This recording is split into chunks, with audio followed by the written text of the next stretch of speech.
Good evening, everyone, and welcome to tonight's council meeting.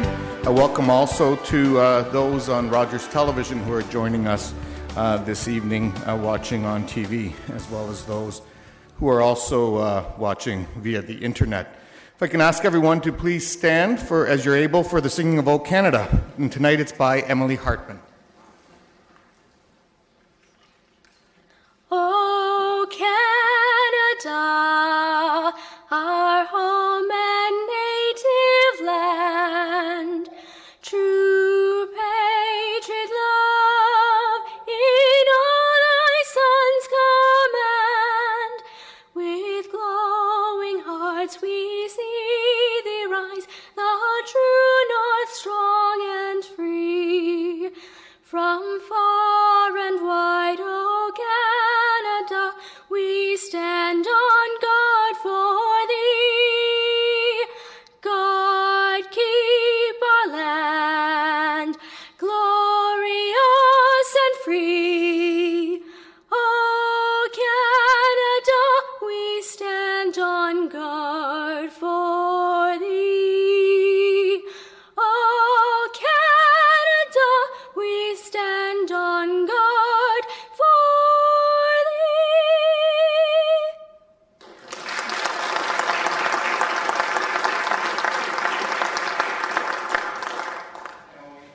Emily, thank you very much for joining us this evening. As members of council and staff will tell you, as much as we think all of our voices are wonderful, when we have to lead O Canada, it certainly was much better having someone with your incredible voice here this evening. So thank you for joining us and leading us in our national anthem, particularly in the lead up to Canada Day on Wednesday. It's been moved by Councillor Etherington that the minutes of the regular meeting held June 1st and special meetings held May 25th, June 1st and 15th as mailed to the Mayor and Councillors be accepted. All in favour? That's carried. Are there any disclosures of pecuniary interest? None? Okay, unless otherwise directed, I shall refer the communications as listed on the agenda. All in favour? Opposed? That's carried as well. And we'll now move into presentations. I'll come to the podium to do the first two, and then I'll turn it over to Janice Willette, our facilitator of volunteer resources, who will then kick off the next batch after that, and various members of council will assist with those as well.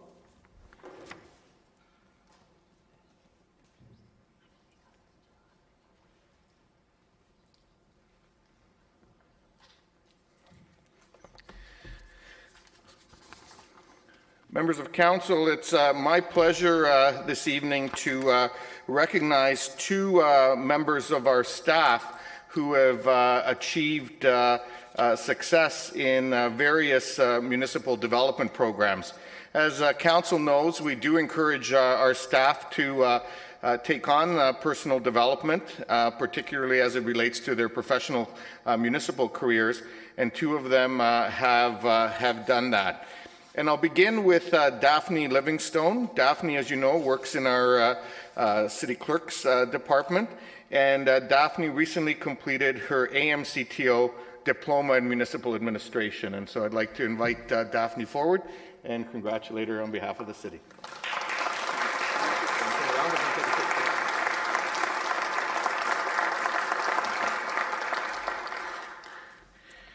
And the next person who we're recognizing is a familiar face to us all, and that's our Deputy CAO for Finance and Corporate Services, Dan Chapman.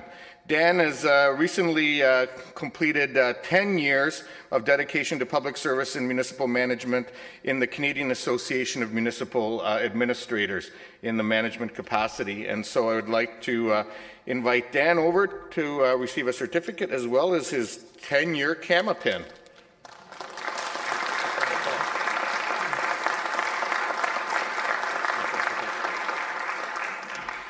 And now I'll turn it over to Janice Willette to get things going with our years of service recognition for a variety of organizations. Janice.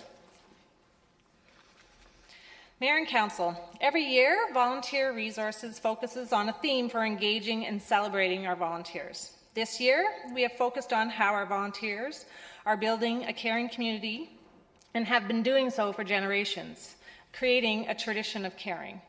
Building on our long history of helping, like the tradition of barn raising, volunteers in our community continue to look out for one another, share their skills and talents, and work together to do something meaningful for the community.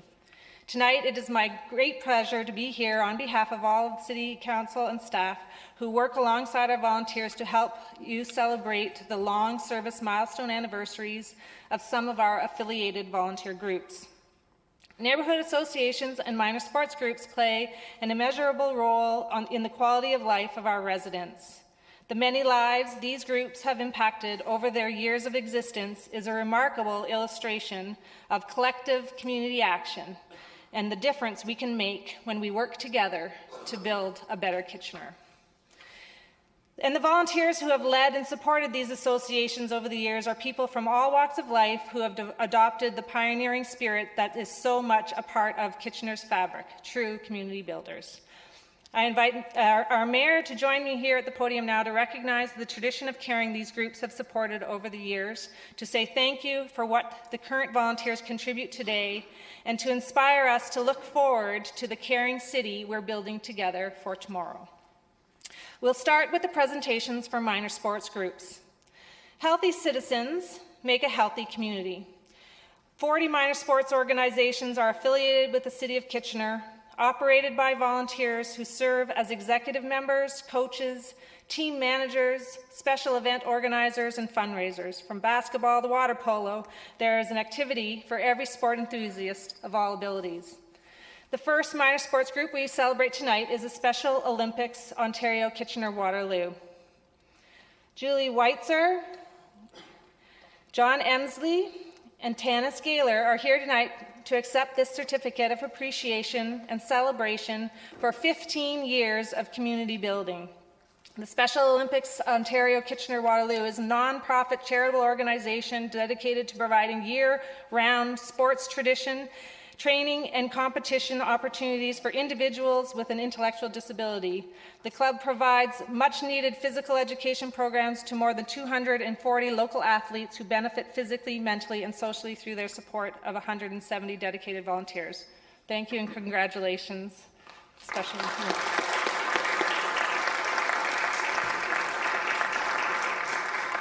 the Excelsior Fencing Club, we have tonight Paul Schul and John Holtz here to help to accept our certificate of appreciation for 30 years of strong programming and the development of fencers in the Tri-Cities. Over the last decade, Excelsior has evolved into a club focused on community and youth programming and has garnered a reputation for excellence in these areas. Synchronized Swim Club, please welcome John Ortiz and Katrina Klein to accept the certificate of appreciation for the club's 30 years of community contributions. A non-profit volunteer-run organization, KW Synchro offers a year-round recreational and competitive programs in a fun and supportive team-based environment. We welcome or thank the club for 30 years of community contributions.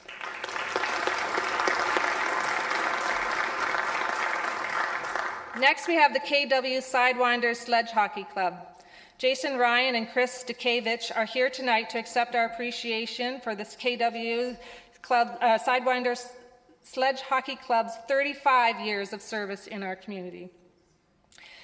It's an adapted version of regular ice hockey that, where they sit on a lightweight sledge that has skates and blades attached to the bottom, and they are available for children, teens, and adults to help them play hockey despite their physical disabilities.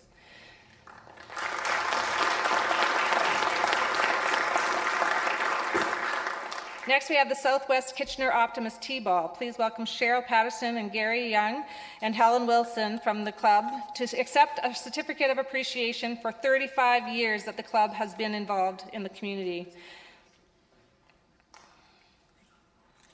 The club has ensured that the players have a great season, learning and improving their baseball skills, make some new friends, and have some fun. Thank you for 35 years.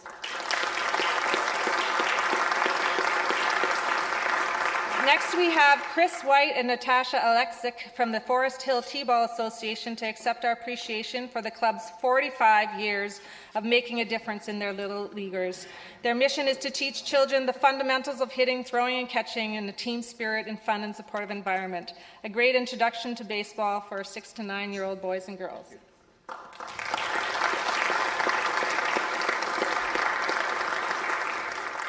Next, we will be celebrating our neighbourhood associations operating across our community. They have a long tradition of creating connections, strengthening belonging, and providing low-cost programs and services close to home.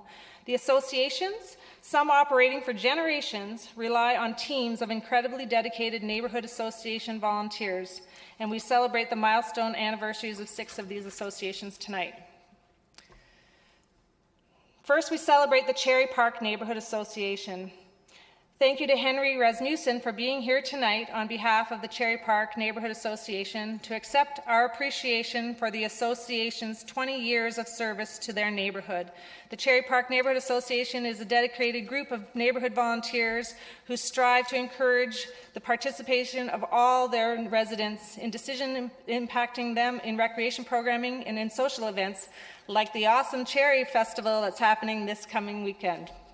They're striving towards creating a friendly and positive place for neighbours to live.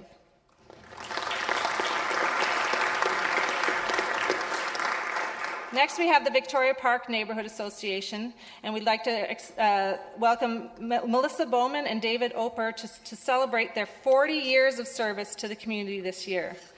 The Victoria Park Neighbourhood Association is committed to excellence in serving all customers, including people with disabilities. Just recently, the association held a grand opening celebration of the new accessible playground structure in the park, and all the amenities added to the park over the years have been enjoyed by generations of citizens.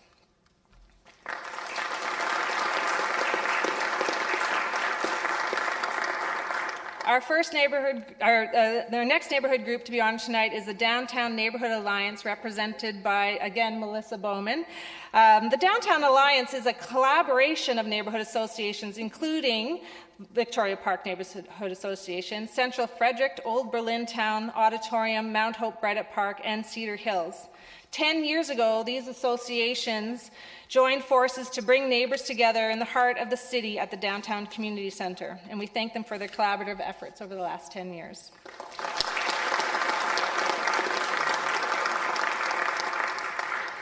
Next, we have Brian Laube, Glenn Shields, Peter Sharman, Warren Stoke, and Jean Markovich here representing the Auditorium Neighbourhood Association to accept our appreciation for 25 years of community service. The Auditorium Neighbourhood Association works to encourage and promote community pride in their neighbourhood and improvements of facilities serving their neighbourhood.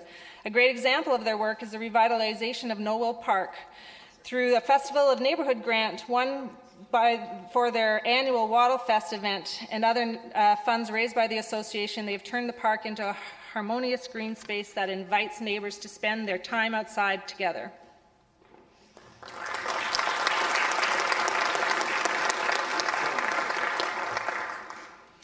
Next, we have the Forest Heights Community Association. Board members Doug McCluskey and Ted Loker are here to accept our appreciation for the 40 years that the Forest Heights Community Association has been active in their neighbourhood. The association focuses on promoting wellness through social and recreational programs and volunteer opportunities for their residents. One such example just took place at the end of June, their annual Family Fun Day, a great neighbourhood tradition made possible by their many community volunteers.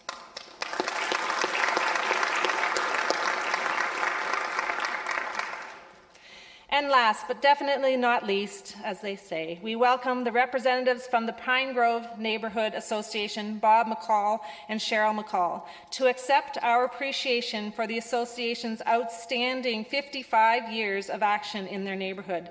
The Pine Grove Neighbourhood Association volunteers have continued to work to address the issues that affect the members of their Pine Grove community.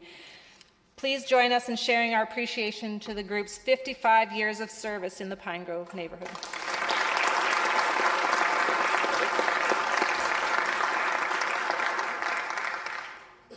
I would also like to take this one moment to also recognize this year's Senior of the Year for the City of Kitchener, Mike Scherter. This honour from the Government of Ontario was presented at the Salute to Seniors event on June 11th and honoured Mr. Scherter for his volunteer work with the Food Bank of Waterloo Region, St. Vincent de Paul, Sunnyside Long-Term Care Facility, St. Daniel's Church Social Committee, and for 35 years of volunteering with the KW Softball Club, and most notably for his neighbourly support, helping his neighbours with lawn care and shoveling and other tasks, and really making it possible for several seniors to stay living in their homes longer.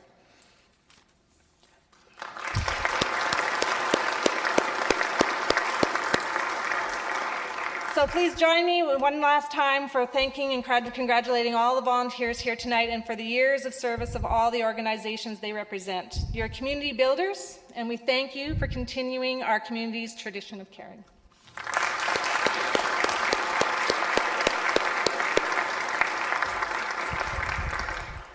All I can say is wow. I think, when you look down this list and you look at the number of years that some of these sports groups and some of these neighborhood associations have been around, and you think of all of the volunteers, and you think of all of the literally thousands, if not tens of thousands of volunteer hours that have gone into these associations over 55, 45, 40, 35 years and work their way down. And it just gives you an incredible sense of the amazing people we have in our community who are willing to roll up their sleeves and make a significant difference to improve the lives of others.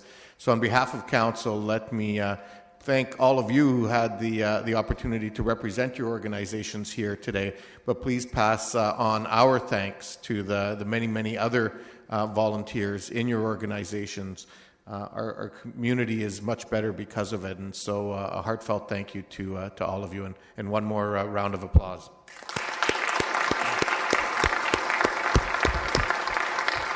And now, while I know many of you would just very much like to spend the entire evening here and watch democracy in action, if you prefer to do it over a glass of wine or a cup of tea or the beverage of your own choice at your own home, feel free to take this opportunity now or at any point in the next little while to exit, and we'll continue on with our council meeting. But again, thank you very much.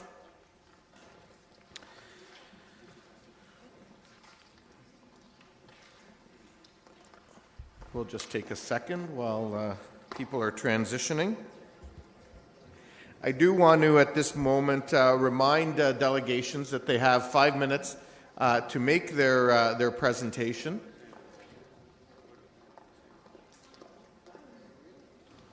And we will begin with item A, and this is notice has been given for any member of the public to speak for or against the bylaw to name private roads in the residential development at 1 Adam Street, Victoria Common. Is there anybody here for the purpose of the naming of the streets? Anybody here for the purpose of naming of the streets at Victoria Common? No? Okay. Well, if not, then we'll come back to that item at the end when we deal with those issues in the agenda. We'll now move on to item 6B, and Lane Berman from the Mount Hope Bright Up Neighborhood Association.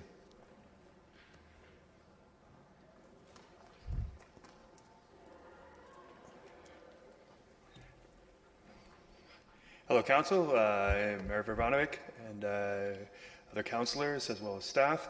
Thank you for having us tonight. I wanted to come tonight to bring you an update for the street painting project, which everybody around the Horseshoe approved last year. Last year in July. We made some significant progress, not without some stumbles along the way, but I wanted to at least put it out there for all of Council to see. How about I point it in the right direction? So, the street painting project was approved last year, July of 2014, as a pilot project for the intersection of Wilhelm and Aaron Street. The project was requested as an attempt to traffic calm in our neighborhood. After we asked staff to take a look at it, this was what we came up with as a feasible solution. There has been no cost to the city, and there will be no cost to the city. Funding is entirely through donations.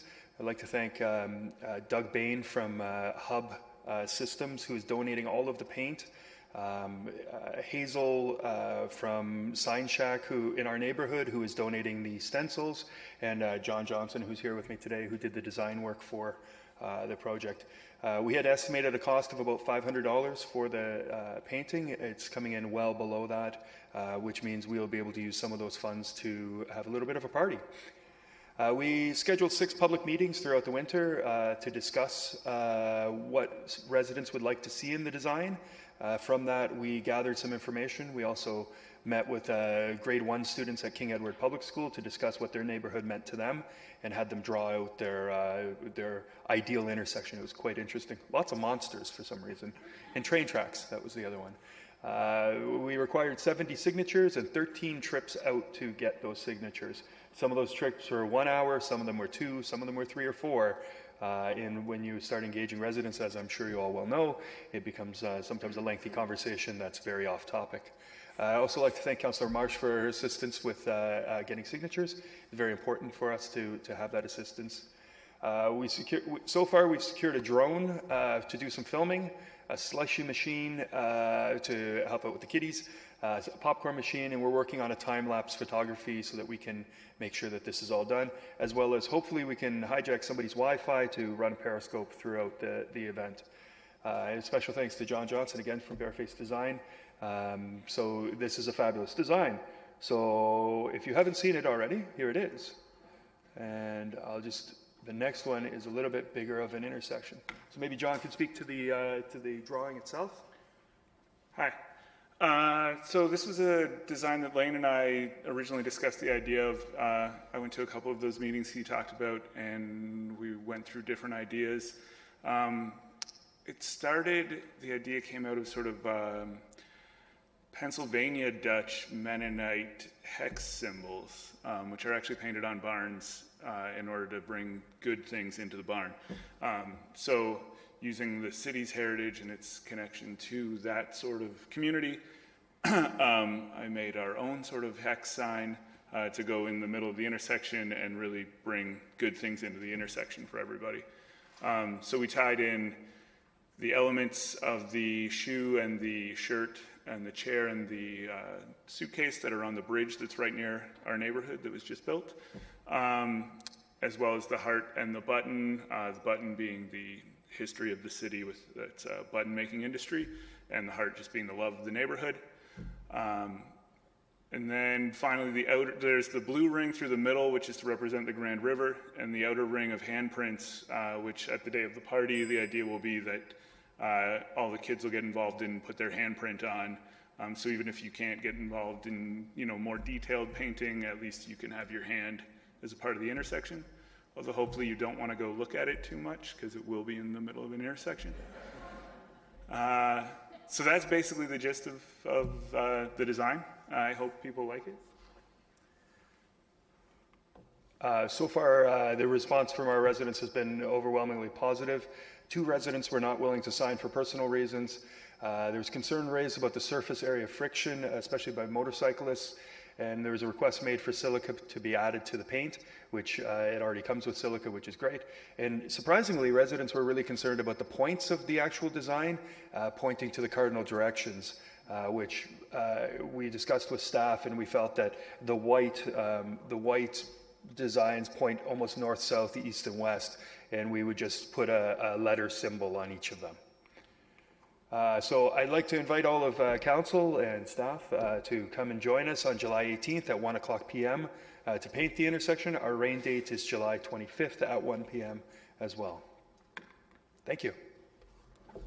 Thank you very much. See, we have at least one question for you or comment. Councillor Marsh.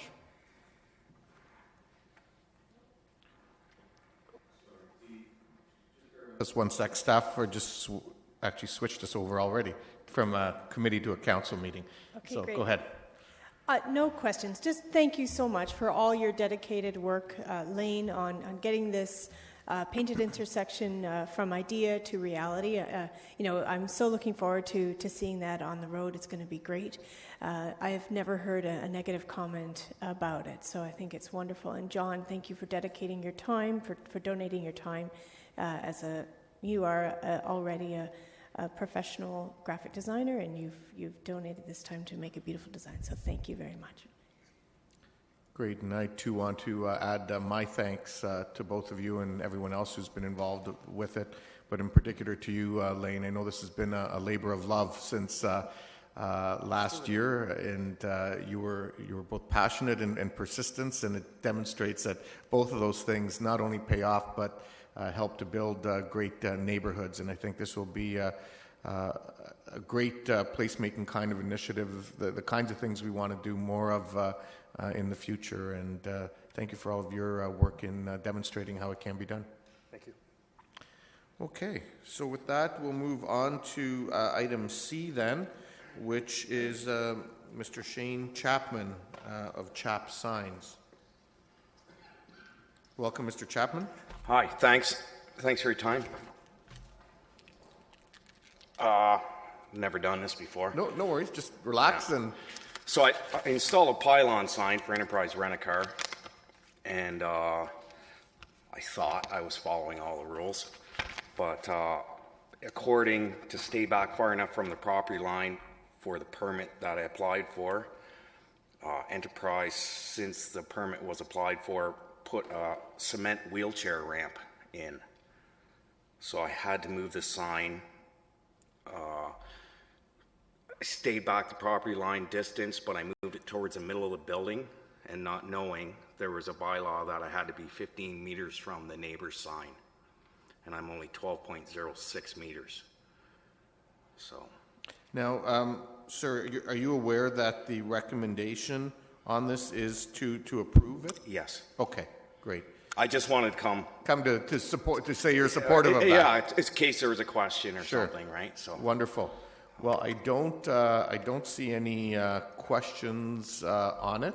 So if you take your seat, and we'll deal with this item right now. Thank you. You'll move it. Councillor Galloway-Seelock has moved it, seconded by Councillor Ioannidis. All those in favor? Opposed? That's carried. It's been approved. Thank you very much. No problem. Have a great night. It's not always that painless, so I hope you enjoyed your first experience. Next, we'll move on to item D. Lisa Harmey, Architectural Conservancy of Ontario, and she's being joined by Ms. Patty Clark, and consistent with Council procedural bylaw, as there are two delegations representing a group, the two of them together will be given 10 minutes to make their presentation. Welcome, ladies. Hi, how are you?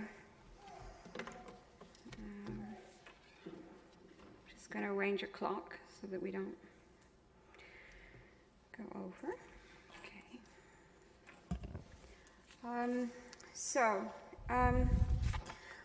I wanted to correct quickly. I am not actually currently a member of the ACO, and I'm not speaking directly for the ACO. I'm a member of the ad hoc group, one of the 4 groups that formed following on from the demolition of the Mayfair. My colleague here, Patty Clark, is a member of the ACO, and the way we've been operating is that the ACO recently, the executive recently voted to support our call for an inquiry into these events.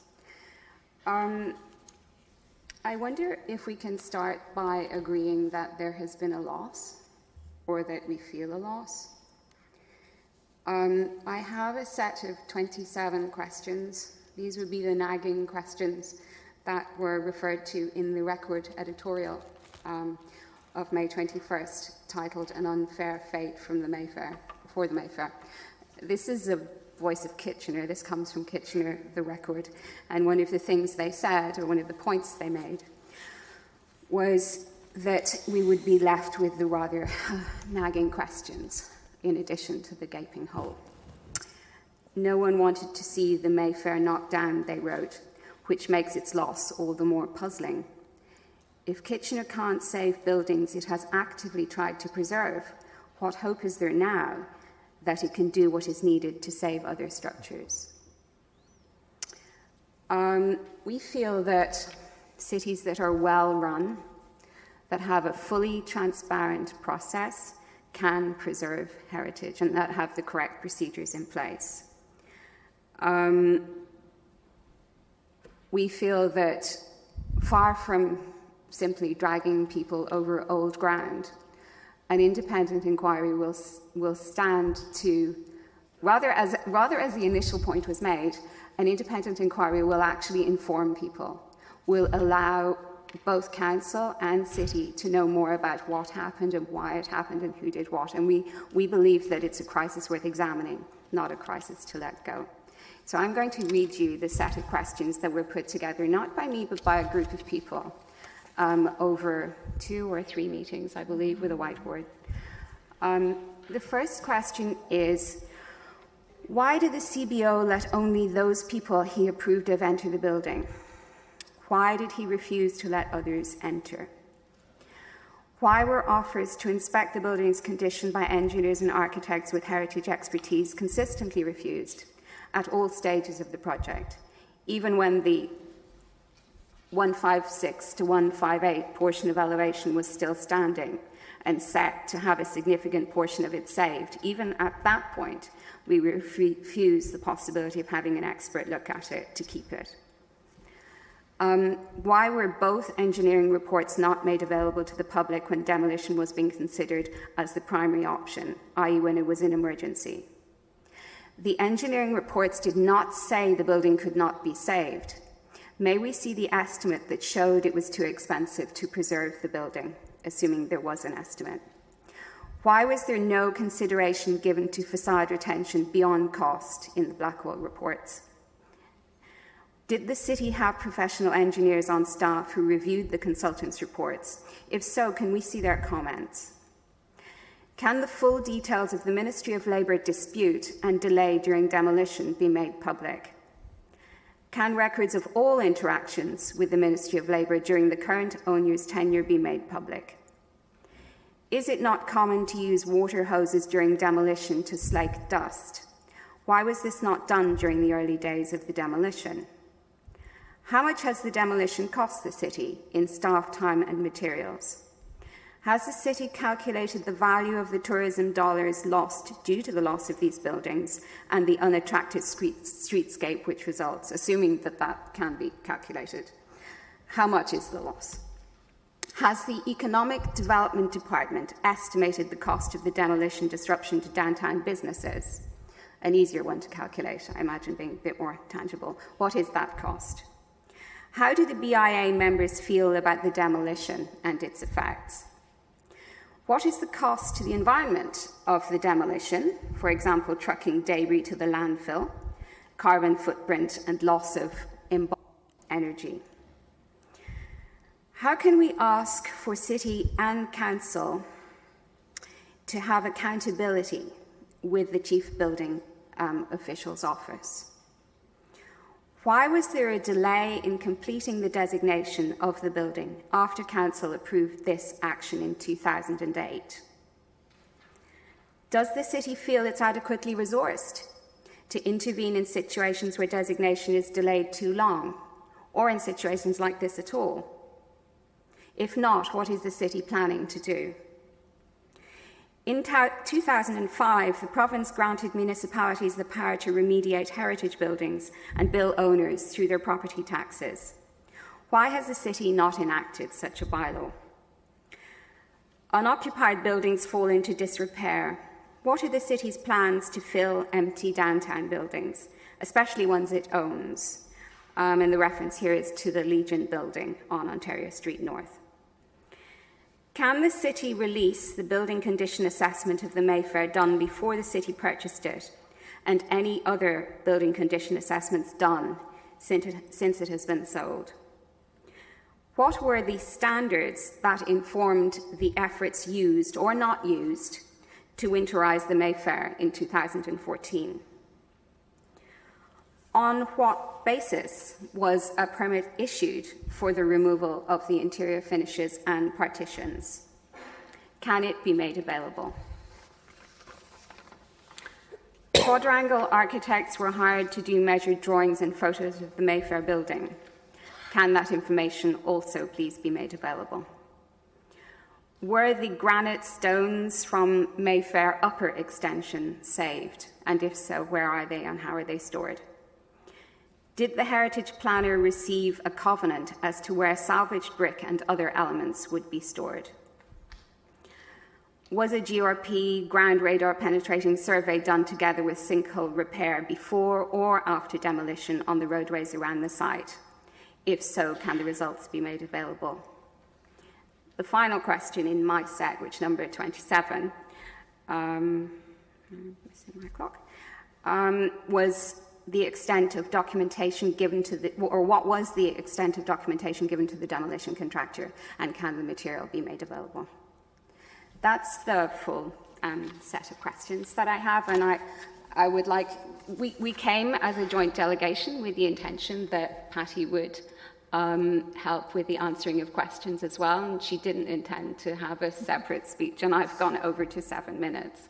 So unless you want to add something in particular, I think we're happy to leave it there. Thank you. Okay, thank you very much. We have a couple members of council with questions. So, Councillor Etherington. Through you, Mr. Chair, to the two delegates, I compliment your group on caring so much about heritage buildings, and spending so much time and energy on this issue. So I had a couple of quick questions. What does your group want done with these questions? Would they form part of your suggested inquiry? Or if no such inquiry takes place, do you still hope to get an official response from this council that will address those questions? Well, they are intended to form the basis for an inquiry. I mean, I didn't say it exactly, but we're here to request that there is an independent inquiry and that it's based around these questions. Some of them are requests for information under the Freedom of Information Act, but we hope to have them answered. And there are obviously other avenues that we can use to obtain answers to those questions, which we feel are due. So you want council to order such an inquiry? Yes, we do, yes. Okay. And we believe it would be to council's benefit to do that, because otherwise the history of this will remain and the rumours will remain. Do you have any suggestions about who might conduct that independent review?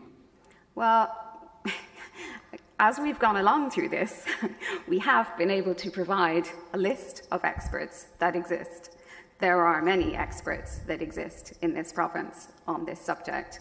And so certainly the ACO will be able to suggest people and other members who've participated on this side. So I wouldn't have thought there'd be any difficulty finding suggestions. And I would hope that the ACO could make input. They're the main body in Ontario. There's also the Ontario Heritage Trust. There's a second body that could provide resources in that respect. And one last question. How much do you think we should pay for, how much do you think this inquiry would cost? I think that's really a great question. And unfortunately, I don't have an answer to it.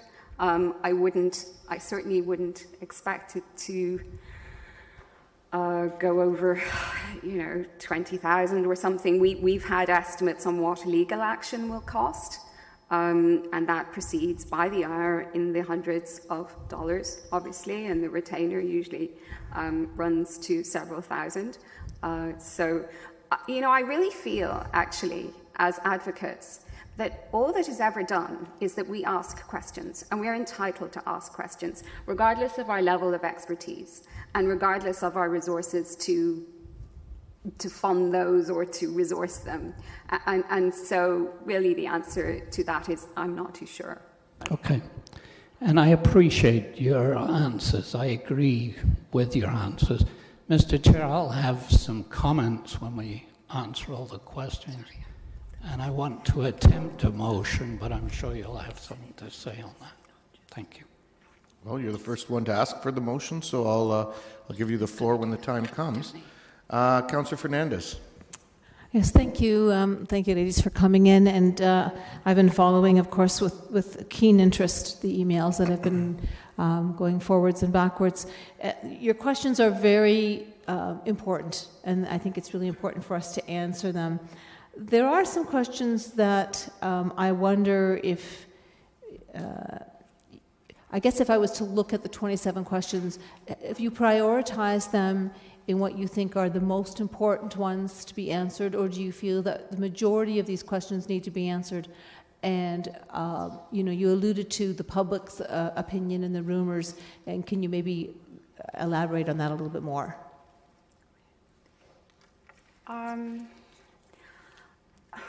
For me, actually, the most important ones, I mean, some of the more kind of, when you write a list of questions, you tend to put significant ones at the top because they're the ones you want people to read before they get bored before the end. But for me, it's the information that we're requesting, really. That's what needs to be made public, and that's what needs to be seen. So the records, the permits, the standards that prevailed, and I would think for Council too, actually, to have answers to all of those questions would be very good. So. Okay. My understanding is that there are a significant number of experts within your group who have made comment and who are very concerned about how this process went forward. Have they? Were they part of creating the questions, and have they also offered their assistance in an inquiry if that was to be moved forward?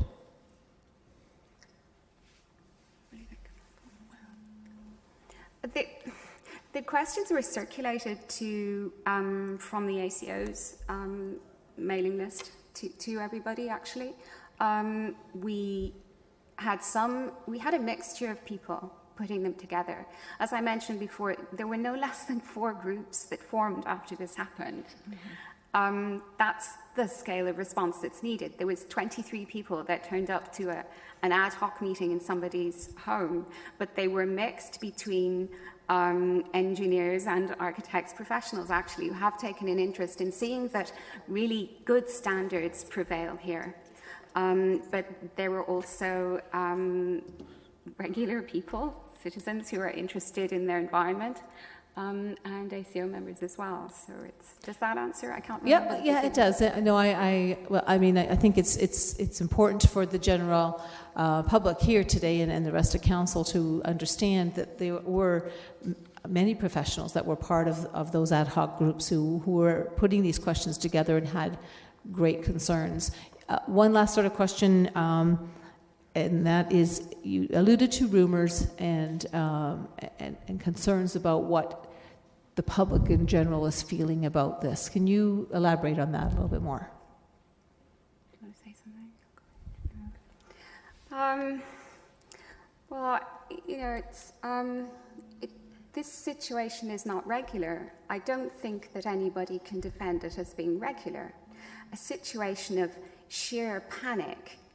The situation of sheer panic that prevailed, really, which meant that little to no consideration could be given to process or to what was the right thing to do, is concerning for everybody. And it happens that it's particularly concerning for professionals because they have the feeling that the environment in which they operate is one which is unstable and risky. And so they don't know if plans that are made will be carried out. And that's really a problem. But beyond that, I've spoken to many people, and on different levels, both even in academe or on the street, and the conspiracy theory after something happens, if there's an assassination or if people come up with things, and I don't think it's to the city's benefit to leave those questions hanging. I really don't.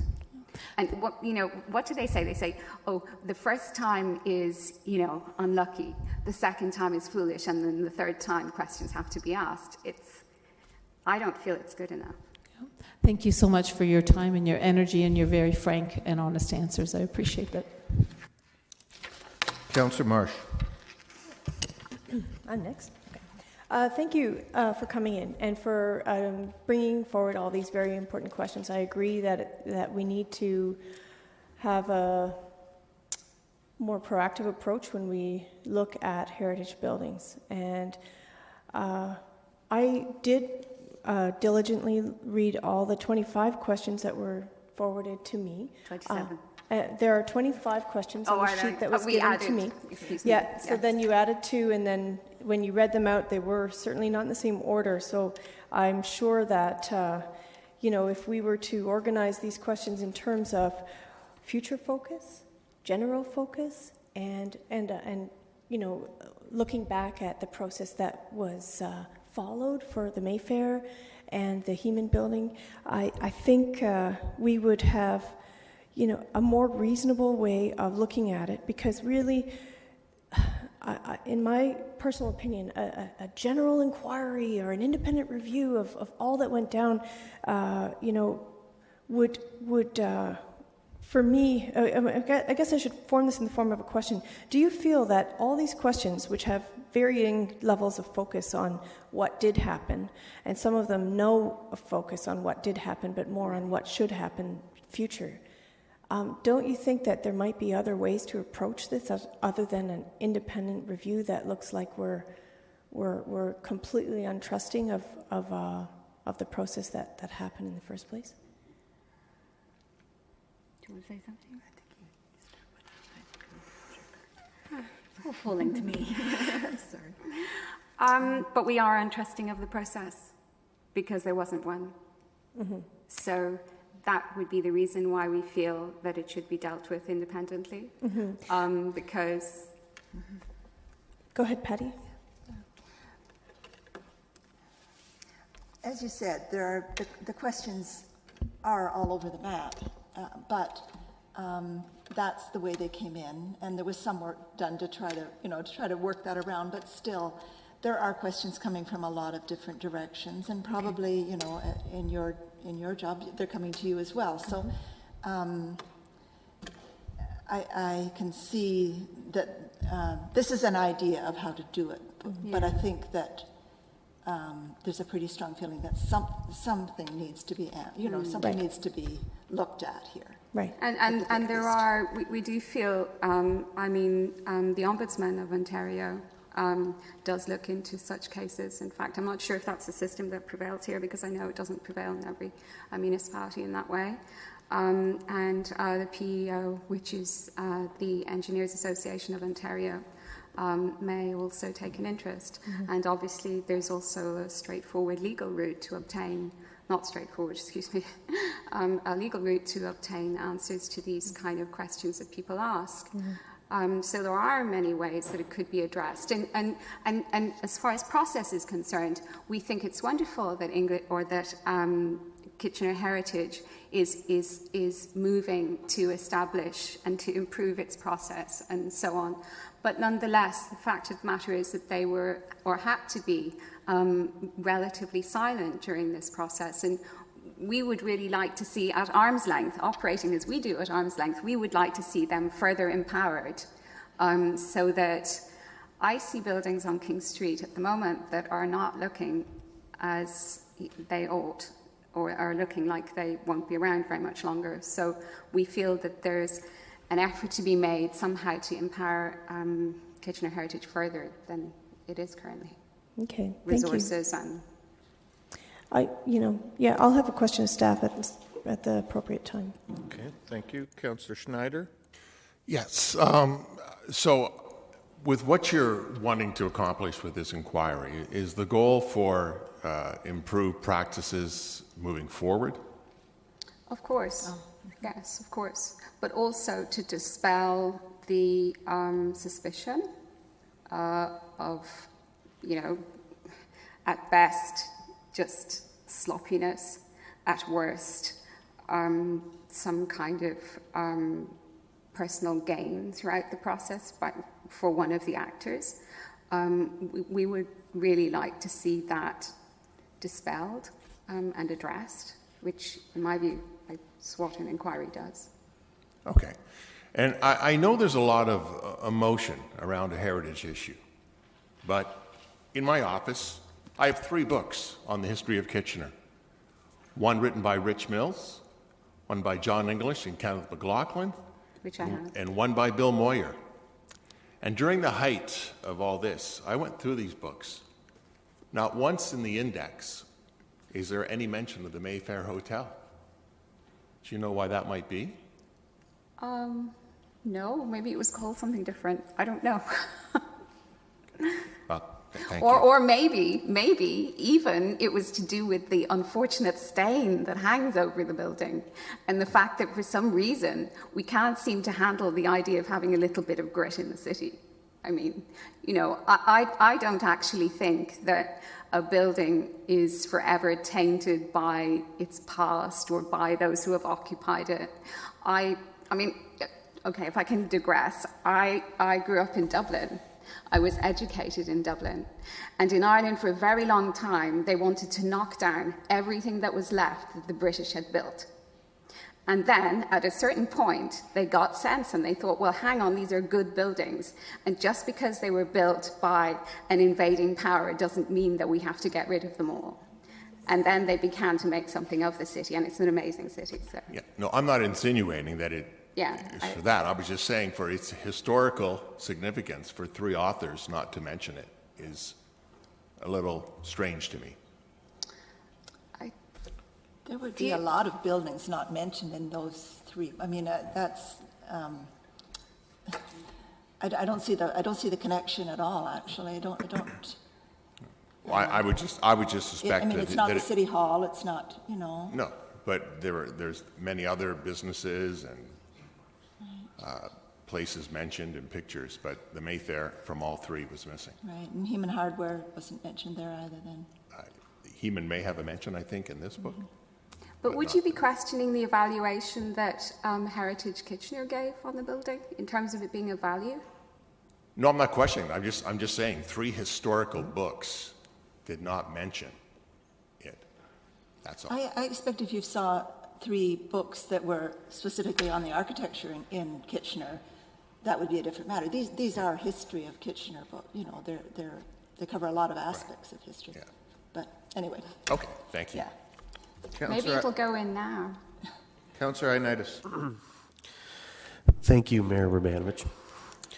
First of all, I just want to say, personally, I think it's a great loss that we lost the building. I don't think there's anyone here that's had as much personal experience with that building than myself. So I want to go with that context. When you had mentioned that you wanted an independent arm's length, to me that doesn't sound like it was independent when you were saying the ACGO would be involved and all that, because to me that's being directly involved with it. So it'd be a conflict. So can you please elaborate that a little bit? Yeah, certainly I can. I wasn't suggesting anybody at all from the ACO. I don't think anybody is suggesting that the inquiry be dominated by the ACO. All that they're saying is that there is expertise, unbiased expertise, that's used every day to determine the future of buildings and to make decisions on them. And that is available to you at relatively low cost, or at no cost in this case, and you would be foolish not to avail yourself of it. Okay.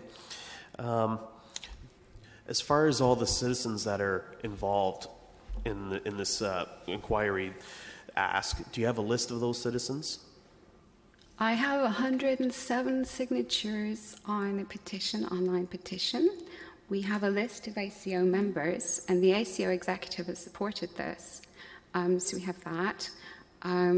We have a substantial number of assorted people who've been involved. And we've also got quite and continuing significant coverage from media outlets.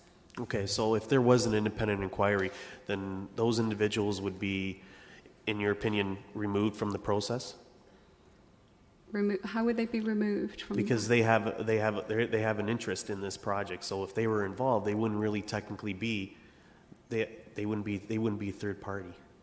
Are you saying they wouldn't be asked?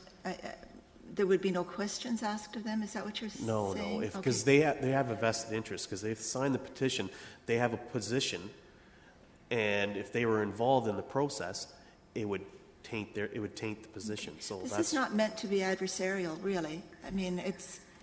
I would hope that people would be asked for input. If that, I'm a little confused. Well, but regardless, to me, that's not kind in I don't think people would be involved in a professional manner. Okay, because to me, that's a little bit of a conflict there. My last question is, what's your experience with dealing with the building code? Mine or Patty? Well, you're an architect, correct? I'm not an architect in Canada. I'm a BCIN holder. I have a small buildings BCIN. I tend to do smaller buildings, but I've dealt with the building code on larger projects too. Okay, so and it's a minimum standard. It's not something to. So if you understand the building code a little bit, then shouldn't you understand why the chief building officer would have certain powers and regulations that are not included from this council? They're statutory. Of course I do, yes. Okay, so why would you ask those questions? What questions? The ones that you're asking about the chief building officer. The one about asking why did the CBO let only those people he approved of enter the building? Well, yeah. You said you understood those, so why would you want to ask those same questions? I didn't say I understood why he behaved exactly as he did, actually. And my understanding of the Ontario Building Code, and I compare it often to codes that I have experience of in other countries. My understanding of the Ontario Building Code is that it is actually a minimum standard to be obtained for performance in any situation. And that is not to preclude a higher standard being attained, which is what is needed in some cases. Okay. That's all I have. Thank you. Okay. Thank you. Councillor Davey. Oops, sorry. Oh, go ahead. Mayor Vermanovic, I have some questions of staff. I'll come back to you. Thank you. Thank you for coming in. You're aware that, of course, that Heritage Kitchener is looking at bringing back a report with respect to how we can protect the existing heritage buildings going forward, correct? Yes, I am. Okay. So I guess my question then is, and I think it's been asked, I'm not really sure, I haven't heard a clear answer. What do you hope, I'm very concerned about redundancy, what do you hope that this will achieve versus Heritage Kitchener looking at it independently? I think we're hoping for some specific answers on the case of the Mayfair and the Hyman building that will contribute to what Kitchener Heritage is doing, but will also provide information. This is a call for information. These are questions that people are looking for answers to. Okay, so I guess, again, my concern then is, like, I really respect you brought these questions forward, and perhaps they should be forwarded to Heritage Kitchener as part of their approach going forward. But I really don't see much here that, aside from looking at some conspiracy theory interests, that would not be redundant in what Heritage Kitchener is doing already. I have to say to you that I really think the details of how the demolition was carried out, the details of why it was stopped at one point and restarted, are salient to this particular set of events. So that, in particular, is something that I would have thought councillors too would want to know about. I think that the record of the building with the Ministry of Labour and information about how it deteriorated to the point it was at is essential to understanding what has gone on. Okay. And I just want to be clear to you, you commented about earlier, again, going back to the concerns or conspiracy about buildings in the past. You mentioned when it happens 1, 2, 3, 4 times. What other buildings are you referring to? I'm aware that there are 2 other buildings almost on the same site that were lost in a similar way, the Forsyth and the Smith House. Okay, thank you. Councillor Singh? Yeah, thank you, Mr. Mayor. And like everyone here, I appreciate you guys having a appropriate interest in this, rightly so, for the conservation of heritage properties and a segment of our past. You referred to your rationale why you put this forward, or these questions forward, because you want to dispel the conspiracy theorists out there. And I agree this doesn't have to be confrontational. You know, we have to be supportive of you coming forward with your questions and us asking the right questions to see which direction to take. But as you presented or answered questions, you added your opinions that there could be individuals that had private gain, you referred. Also to the fact that perhaps the buildings were brought down because we just didn't want that condition of buildings to exist in the core. So you've added more. You said, and you referred to what was happening in your native country as well. So I'm a little bit confused as to the direction that you're trying to bring this towards, because the questions that are laid out here, at what point, so I'm going to come to a specific question, at what point was any information restricted to you, information or inquiry that you made of staff of asking questions, at what point was information restricted? In the very beginning, when it was declared all of a sudden, as a matter of extreme panic, that these buildings had to come down straight away. I'm asking right now. Yes. I'm asking right now, as a citizen, that you've tried to contact staff. I'm sure you've had questions. Yes. Beyond of just asking for a private inquiry. We asked for the second engineer's report and we didn't get it for 30 days, by which time the building was almost down. You have it now? Finally, yes. Okay. And it had to be obtained under the Freedom of Information Act. Problem is, the way you're positioning yourself, you're showing that there's been a lot of restricted information, even to date. And that is a concern, of course. That would be anyone's concern. Mm-hmm. And as council members, we have been privy to updates, and I haven't had any issues and concerns with the validity of what our chief building official has presented of his opinion, as well as the reports that have come forward. So is there still information that's not available to you guys right now if you wanted to access information? You still feel that information is not being provided?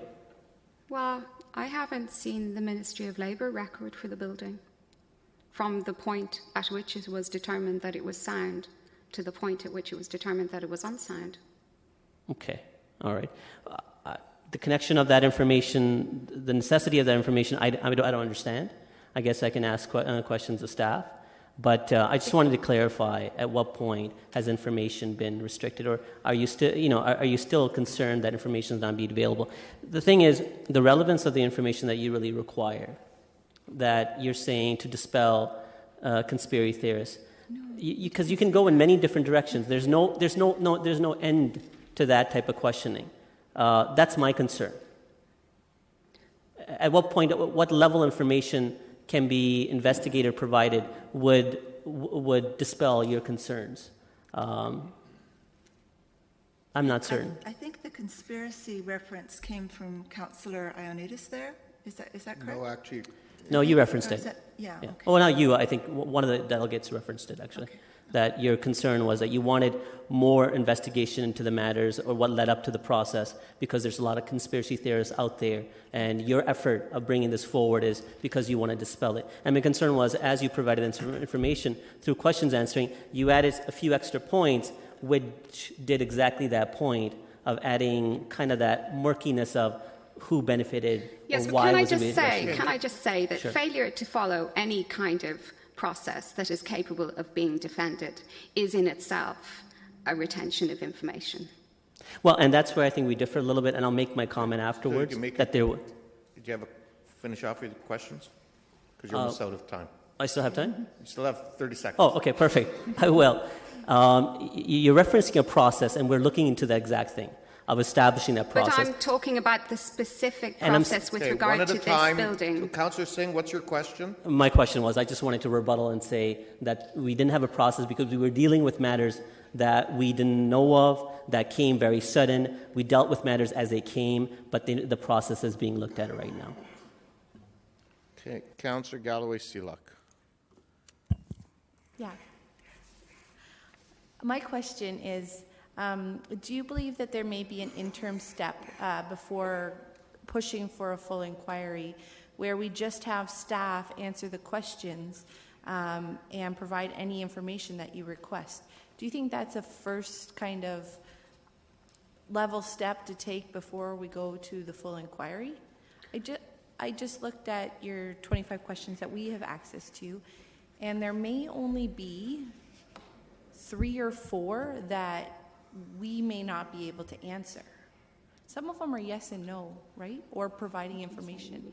So do you think that that's an interim step that you can take, provide, everyone who's been engaged with this the answers, and then decide whether or not a full inquiry is really needed?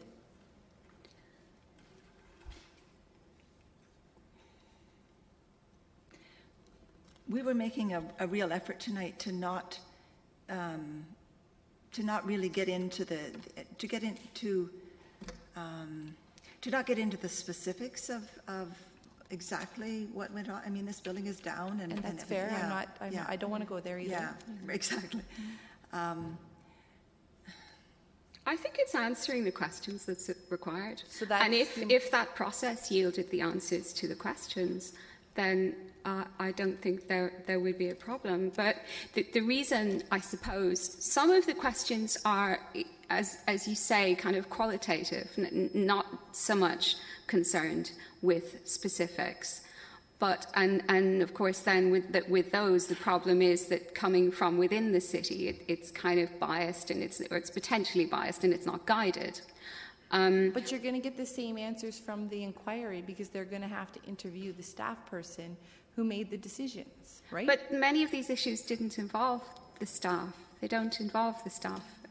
It's to do with the history of the building and how it's handled, or how, the developer who purchased it at a relatively low price made decisions about how to deal with it. So they're not all internal issues. I think that's focused on getting the answers to the questions and having independence where it's needed.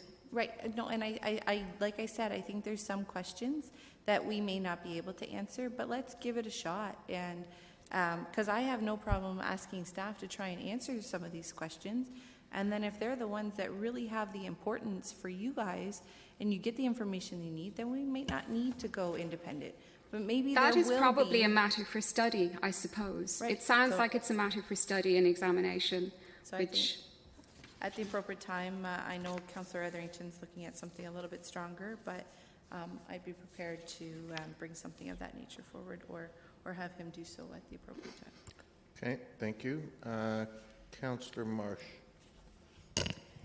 Councillor Galloway-Seelock was driving at a similar direction to where I was hoping we could go, and so my question was of staff. Would we? We'll come back to questions of staff. Okay, so so I thought that we were there. No, we're not there yet. All right. Councillor Etherington. No, I'm just waiting for comments, Mr. Okay, then I'll come back to you as well. Thank you very much, ladies, for coming in this evening. Questions of staff. First, I have Councillor Marsh, and then Councillor Ioannidis. No, she actually asked for it first. Thank you. No. She asked before you. She was in the queue. Go ahead, Councillor Marsh. Thank you. So, question of staff. So, we've been given 25 questions. I'm sure we would be provided with the additional 2 if we asked. Would there be an ability and a willingness to seek to answer as many of these questions as possible? So through you, Mr. Mayor, we certainly recognize that there are some in our community that have an interest in learning more. And that's why we think the right way to review this is to proceed with the review that Council has already directed, which is already underway between city staff and the members of Heritage Kitchener. I think if anybody looks back over the past several years, there is not a single person around this horseshoe that can say that Heritage Kitchener isn't anything but independent. They've proven that time and time again. The challenge we have with answering these questions is that many of them have already been answered, but the reality is that folks just don't like the answers. Other questions are based on factual inaccuracies. Other questions are asking for information which we cannot provide. And then finally, the remaining questions would require a significant amount of staff time in order to analyze the data and prepare a response. So if council feels it's a good use of staff time, then we will certainly respond to these questions to the best of our ability. I do suspect that out of answers to 27 questions, we'll get 20 more questions. And so I would like some direction from council.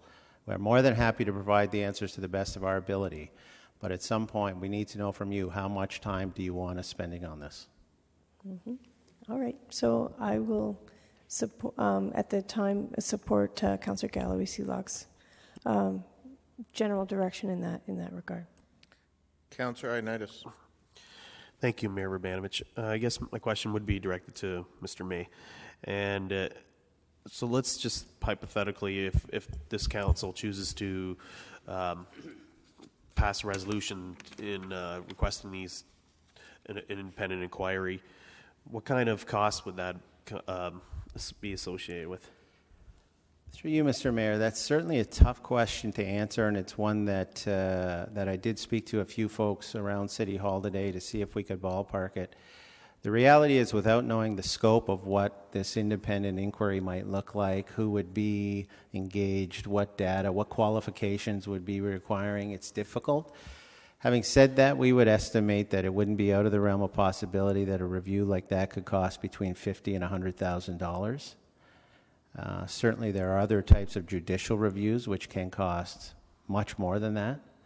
But again, I would remind council that while cost may be a factor in your decision, the reality is that we already have an independent review underway through your advisory committee, through Heritage Kitchener. You've provided them with that direction, and staff believe that's the right avenue to get these answers. Okay, thank you. That clears my mind a little bit. Councillor Galloway-Seelock, questions of staff or your... Okay, go ahead. There's a lot of questions here. Some of them require yes and no. Some of them require detail. Some of them require information. So, and some of them will not get an answer from the city. I can appreciate that. I quickly picked out 22 probably can't be answered by the city, and 5, just to give 2 examples. But there's a lot that can be accomplished. Will the Heritage Kitchener Review really look into the detailed questions that these are, or is it really, did we give, just to remind me, did we really give them the direction to look into this specific, or is it the move forward that they're looking at? So my understanding is that Heritage Kitchener is taking a look at our current practices and at best practices to see how we can do better in terms of heritage preservation going forward. As the delegation said, the intention was about improving our practices going forward, and my understanding of the Heritage Kitchener Review is that's exactly what it's doing. Okay. Trying to see if I have any other questions. What would be, if we gave you an upset limit on the time that would be spent in answering these questions, would that be better direction? Because I look at the answer, I look at the question number 13 on our sheet, so it may not be the same one you guys have, so I'll just read it quickly. Why did the CBO refuse to let anyone he did not approve of enter the building? Well, I can answer that because the building was unsafe. It's a perfect example of a question that we've already answered, and I just don't think some members of the community like or agree with our answer. Right. But that's a neat, easy, and quick one to answer. But is that something that we can just answer those ones that we can and get them in writing so that, you know, while it's been said over and over and over again, it's in writing. We've attempted to make, you know, answer the questions and gather the information that they're requesting so that we can try and move forward. And if there is an inquiry, if there is, that it can form some of the basis of that moving forward. We'll take council's direction on whether or not you want us to answer these questions. It's not a small body of work when you take it as a whole, but we're in council's hands. Okay, thank you. Councillor Fernandez, question of staff? Okay, go ahead. We heard from the delegation that there's quite a vast number of experts that are part of this ad hoc group. Is it not possible for us to entertain some of their expertise that they may or may not offer pro bono to review some of the information that they're asking answers to these questions? So through you, Mr. Mayor, we would certainly need direction. To Councillor Ioannidis' question, if this is going to be a truly independent review, you would want individuals who have not already taken a position on this, so that includes city staff at many levels, but would also include, I think, members of the public who have also taken a position. But if we're purely starting off with answering the questions that can be answered, whether they've been asked before or not, and then go to the next step and find out the more detailed responses, if we can yes, they may have some vested interest, but they're also professionals in their industry, guided by their policies and regulations. I hear about that all the time from our staff, that they're professionals and they have, our engineers have their guidelines and our planners have their guidelines, and these people have their guidelines and their ethics and their policies and their principles. So whether they have a vested interest or not, they would be guided by their regulations, their ethics, and their policies. So if we have an opportunity to use their expertise in cooperation with our staff, why would we not take that opportunity? Through you, Mr. Chair, these questions ask specific information which I'm not aware any outside person would have the answers to. Right? These questions would come from the chief building official, the two, I believe, qualified engineers who looked at the site and both agreed that the building must come down because it posed a public safety risk. Right? So I don't know how we could bring in somebody from the outside to answer these questions. It's those folks that are going to have the answers. Okay, so my question was probably asked incorrectly. It isn't that I want them to answer the questions, it's I want them to be able to take a look at the analytical and the data and the information. Instead of paying somebody $50,000 to $100,000, we have the ability, as we did in the very beginning of this whole process with the Mayfair Hotel, when the ACO said that they would be willing to go in and take a look at the building, and correct me if I'm wrong, it wasn't more than $500. This is the same opportunity. So if we were going to go that route, I come back to 2 points. First of all, you have a chief building official with over 20 years of service to the community who followed every single requirement of the Building Code Act to the law. We are absolutely 100% confident of that fact. There are going to be individuals who may have questions or may not agree, but the reality is that is your chief building official who has the statutory authority to make that decision. What you're describing would take a considerable amount of staff time to support, and so I again put it back to council that we're in your hands. If you would like us to take a considerable amount of time to follow up on these questions, well, we'll do our best to do so. Okay, thank you. Councillor Davey, comment? Councillor Etherington, question of staff? Comment? Okay. Councillor Singh, question of staff? Okay, go ahead. Thank you. Didn't others say they had comments before me? Or I said question of staff, and you said yes. I said comment. Oh, comment. Sorry, my apologies. No, there are. We'll be going to Councillor Etherington first. I have a question of staff. Mr. May, you said some of these are questions that our staff could answer. Some of them were ones that potentially the two contract engineers would need to answer. Would that require additional expenditure from the city to get answers to those questions? From those engineers? Oh, sorry, you're not on. Go ahead. Through you, Mr. Mayor, I haven't looked at them in great deal. I suspect the answer is yes, they will want to get paid for their time. The other category of information, which is not within our control, is information that the delegation referenced an interest in, which is the dialogue between the Ministry of Labour and the property owner. That is not a city issue, and as a result, we'd be very limited in what we could share on that particular issue. Right, but they could go to the province on those types of questions? They could absolutely do that. Okay. There are some questions here, though, that, as Councillor Galloway-Seelock indicated, could be answered fairly readily in terms of, where is the material stored, that kind of thing? That's correct. Okay. Thank you. Through you, Mr. Mayor, I did a quick calculation earlier. There are, by my count, 5 questions that have already been answered publicly on numerous occasions, which we could relatively easily put answers together for. There are 4 questions for information without of our control, which we could not respond to. 4 questions I categorized as being based on some factual inaccuracy. And then 5 questions which would take a considerable amount of time for us to analyze and report back. And when you say a considerable amount of time, do you have an estimate of time or cost? I don't, because to be honest, on some of them I'm not even sure how we would do it. Some of the questions around the environmental impacts of the demolition, the economic impacts, we would have to engage relevant subject matter experts within staff. That's not something we do on a regular basis. So those questions are a considerable amount of time. And would it be fair to say that some of those questions, like the environmental impacts, are the same as or similar as any other demolition that happens in the city of or in the downtown of a non-designated building? I can't speak to that. I don't have that expertise. Okay.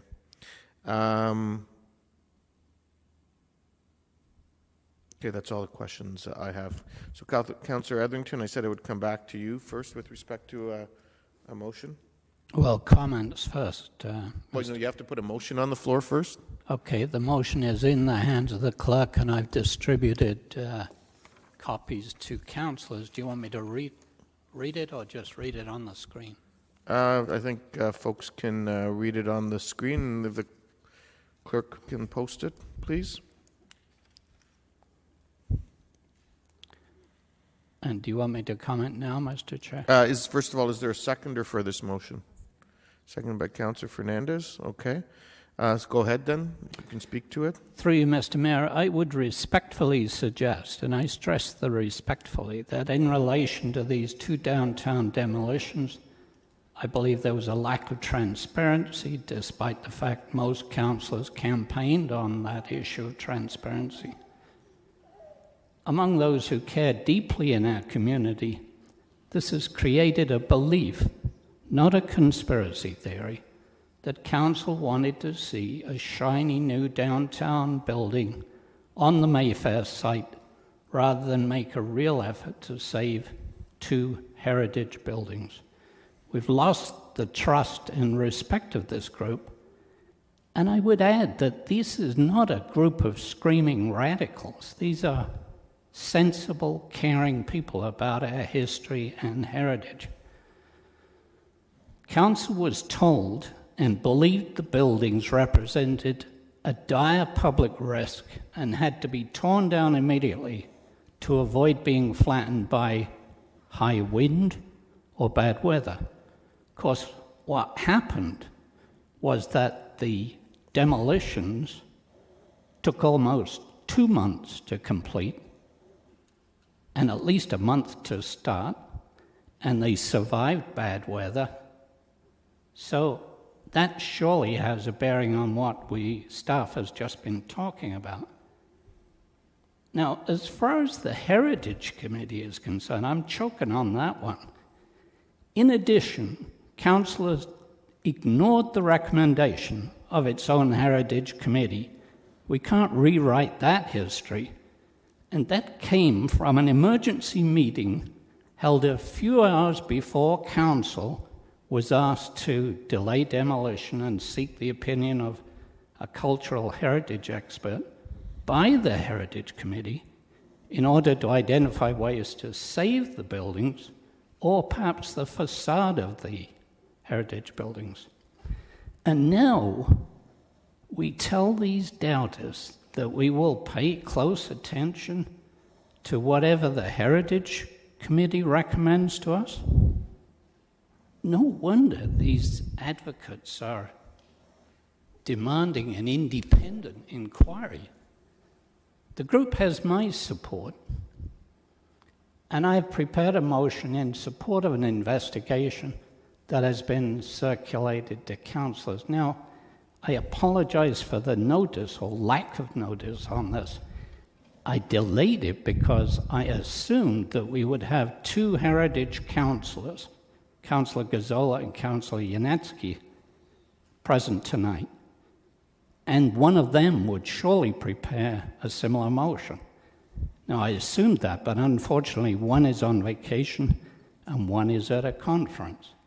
I also note, Mr. Chair, and this is happening regularly, our heritage staff on what I believe to be a very important issue are nowhere to be seen in this chamber.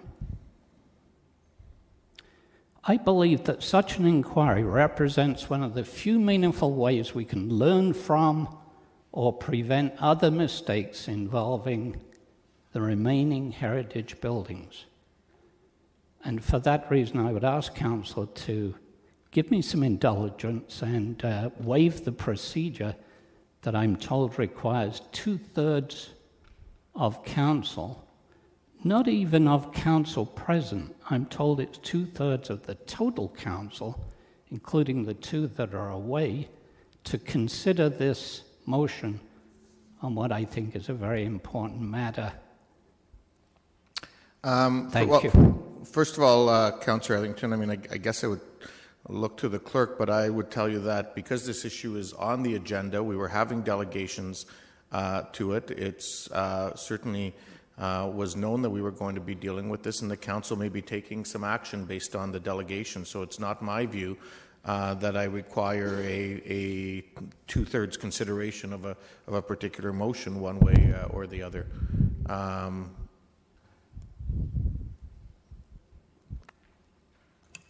Through your Mayor Urbanovic, that is correct, because the item was listed on the agenda. Waiving a notice is not required in this instance. Okay, that was my understanding. So I've already accepted your motion, and I've accepted the seconder. So the motion is on the floor now. Thank you. Councillor Davey. Thank you. Just in comments. There were a lot of questions put forward when this came up. Yes, it came up very quickly, and yes, there was a situation that was dangerous. That's the fact of the matter. But I do think there's definitely a hint of, more than a hint, we're going back to, I think, what amounts to conspiracy. Recapping the facts very, very quickly. The chief building official, and everyone I've spoken to, people that used to work for the City of Kitchener, people that currently work for the City of Kitchener, his integrity is beyond reproach. That aside, he doesn't make the decision independently. There was 2 engineering reports that said the building was in a dire condition. At least one of those reports, I believe, indicated that the cost to repair the structure would have been double that of building a new structure. Continuing on the conspiracy theory, the owner, Mr. Neimer, this gentleman has a history of restoring heritage buildings. He showed us, I believe, a dozen when he was in to see us. He repairs these buildings. He does not destroy them. There is not a hint of conspiracy throughout this process other than it was an unfortunate situation. Further, I think it's entirely inappropriate for us to consider spending taxpayer dollars, whether it's in the form of a consultant or wasted staff time, trying to quell the fears of people who think that there is a conspiracy here. The problem with conspiracies is it doesn't matter what facts you throw at people that believe in them, they will continue to find ways to believe that the conspiracy exists. Councillor Singh. Yeah, thank you, Mr. Mayor. Similar to what Councillor Davey has said, the events that brought this entire thing or put them into motion were obviously outside of our control. Our staff from our building division assessed the building. They further had it verified through our chief building official, who received information by the property owner's structural engineer confirming the instability of the building, which we didn't take to face value. We took action to request for an independent review, and that was that independent review by an outside engineer, structural engineer, who corroborated that information, saying, yes, the building is indeed unsafe and structurally unsound. So the information that has already been provided through various different measures has been repeated in constant different mediums, has all said the same thing, that the building was in a situation that it could not be restored or restored within reasonable costs that were not too indicative to the property owner, and it did indeed needed to be demolished, regardless of our own internal desire to preserve an important building, a part of our core and part of the history of the city.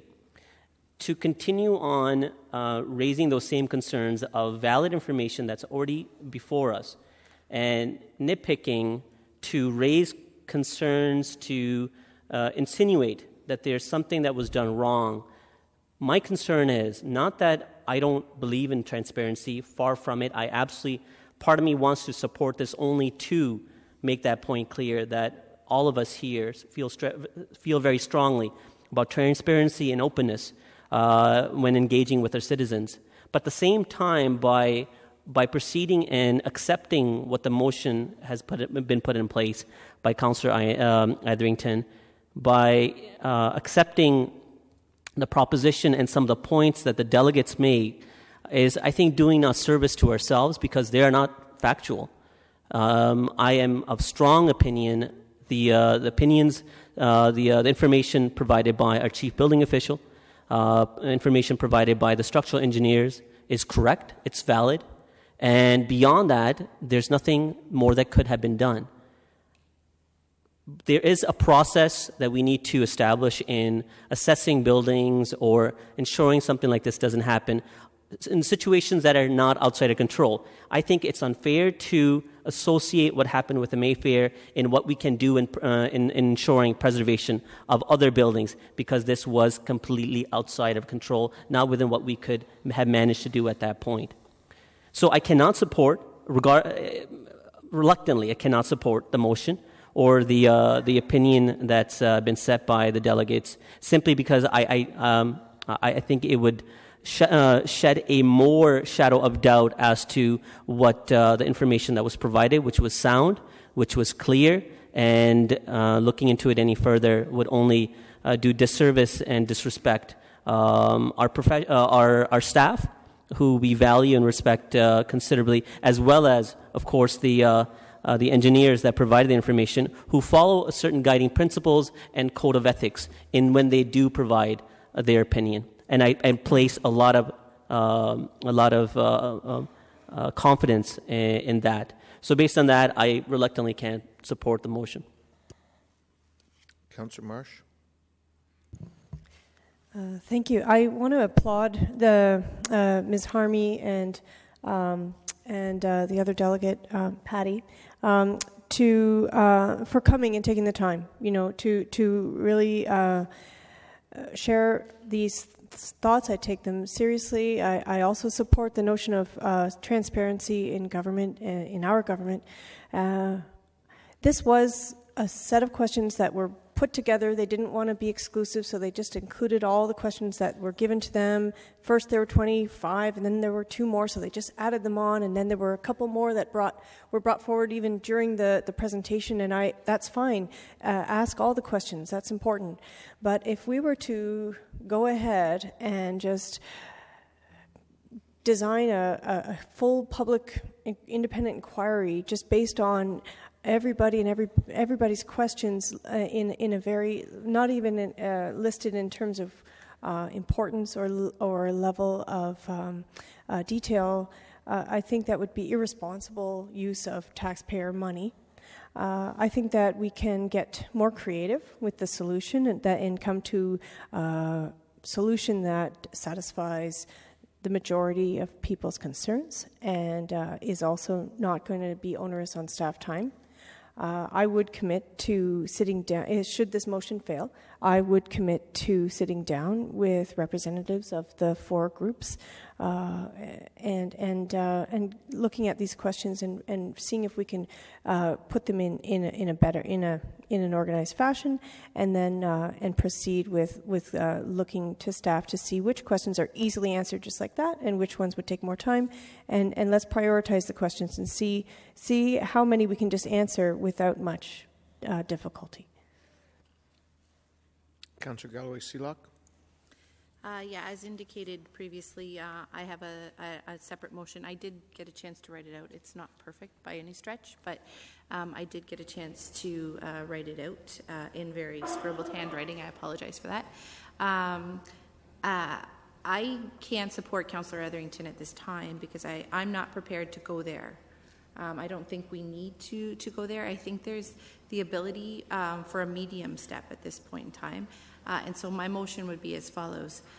Staff be directed to answer all the questions possible and provide all information possible, and that staff forward counsel the questions that will require significant work and take no action on those questions at this time.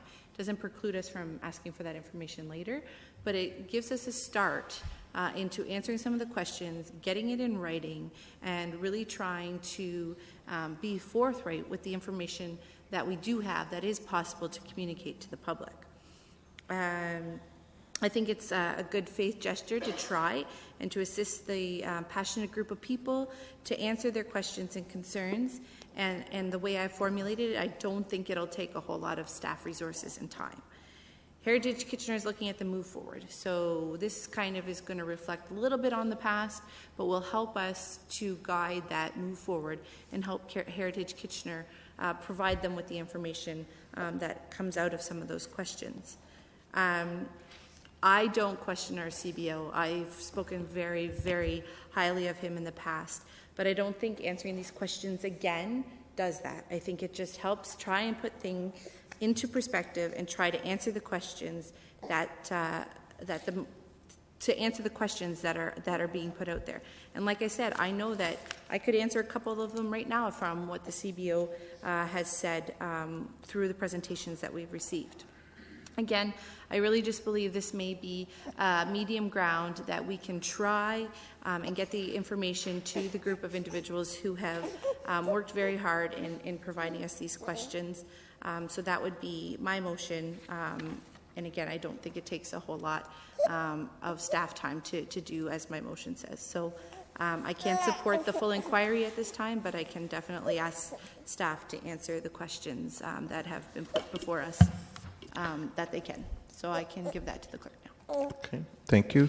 So I'll come to that if Councillor Etherington's motion does not pass. Councillor Fernandez. Yes, one of the comments that Ms. Harvey mentioned was about a minimum building code, and I wish I had asked her a question at that time about that, because what I think she was alluding to was that when we're looking at a building, that sometimes we look at what is the minimum code that would be required. So I'm thinking that was where she was going with this. But you know, when I look back to the first time we sat down and we heard about the Mayfair, and I had quite a number of questions of Mr. Niemer about the taking care of the building, of the winterizing of the building, of what happened to that building over the winter, and the amount of removal of the inside of the building, and was it compromised? Some of those questions were answered and some of them were not. It's more than a conspiracy theory. It's more than a conspiracy. allegation here. What it really is about the process that we talk about. We always want to follow process and policy. And in this case, it wasn't followed. Yes, our chief building inspector said that this building had to come down immediately because it was in dire straits. But, as Councillor Etherington pointed out, it still took close to 2 months before it was down. And we had numerous historical heritage architectural people of great professional ability and expertise tell us that they've worked on buildings in England and overseas that they've restored and managed to preserve that were in likely, because they couldn't go into the building, worse state of repair than what the Mayfair was at the time of the decision that was made. So I'd like to support Councillor Etherington's motion, because I think even though we are hearing that it could cost us $50,000 or $100,000, I mean, we're going to approve a whole bunch of tenders tonight that are certainly going to cost us a lot more than one of them, $73,000, to look at our square. I don't know that. I think that we need to be spending $73,000 when we get all kinds of staff that could give us answers about our civic square. So I think that the concerns that were expressed on that first day, the first meeting, by architects and professional engineers, the concerns that were expressed by our Heritage Kitchener that asked us to hold off on our decision were professional opinions as well. And so we should be taking a look at them. Yes, I agree that there are some questions that could be probably answered fairly quickly. Whether they've been answered before or not, let's at least give respect to this advocacy group, which obviously has quite a strong support and strong following. And remember that when we're talking about heritage, that it's reflecting on the past that help us learn about our mistakes that we've made so that we can use those lessons on processes and procedures to improve what we're going to do in our future. So I would like to see the support for Councillor Etherington's motion today. Councillor Schneider. Thank you, Mayor Verbanovic. I think what's really important is what happens moving forward. And as Mr. May said, Heritage Kitchener has already been directed to investigate this and to come up with new and improved best practices. That's what's important. And that's where people like Lisa and the ACO can have their input and assist with coming up with new best practices. So I'm happy with where things are, and that's my comment on that. Councillor Ioannidis. Yes, through you, Mayor Verbanovic. The question about transparency and all that's been raised a few times. When you look at this, and Mr. May has mentioned this a few times too as well, most of these questions were brought out through this process through 2 council meetings or committee meetings. So I'm not too sure why we need to repeat them again and have staff time work on it again just to give the answers that they're not satisfied with.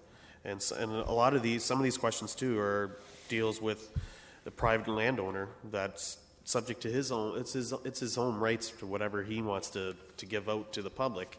And as far as the process, I think our staff did a tremendous job, in particular our chief building officer. When you factor in an older building and then an act of God, I don't like that caused a lot of the significant damage.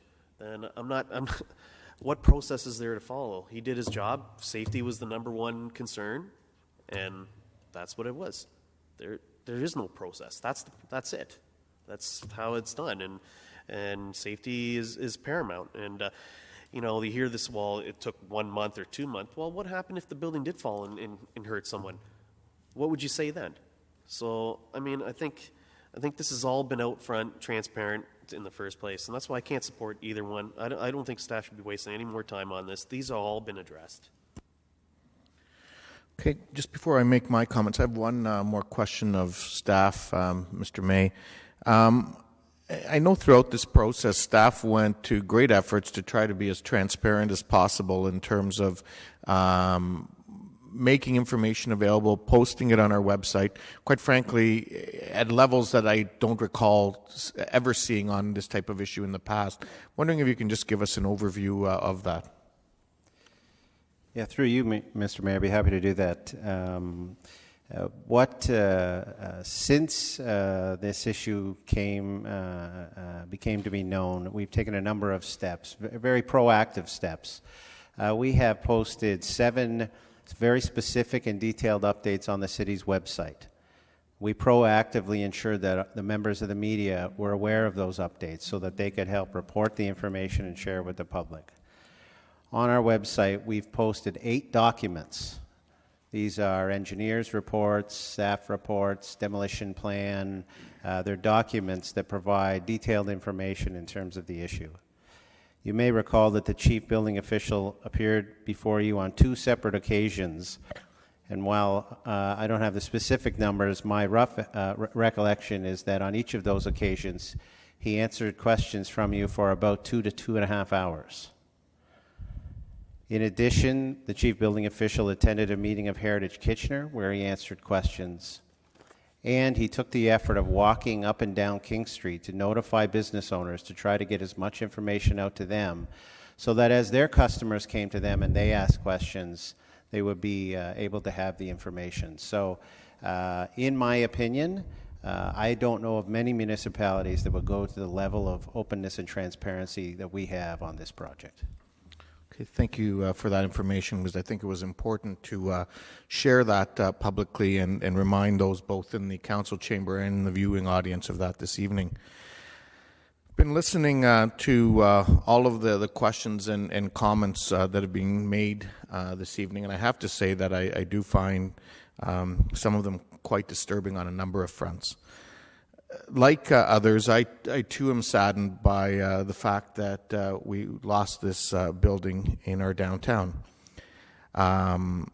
Without a doubt, there were people on both sides of this issue. I received emails from heritage advocates who couldn't believe it was being torn down, and I heard from other people in the community who told me they felt it wasn't coming down fast enough.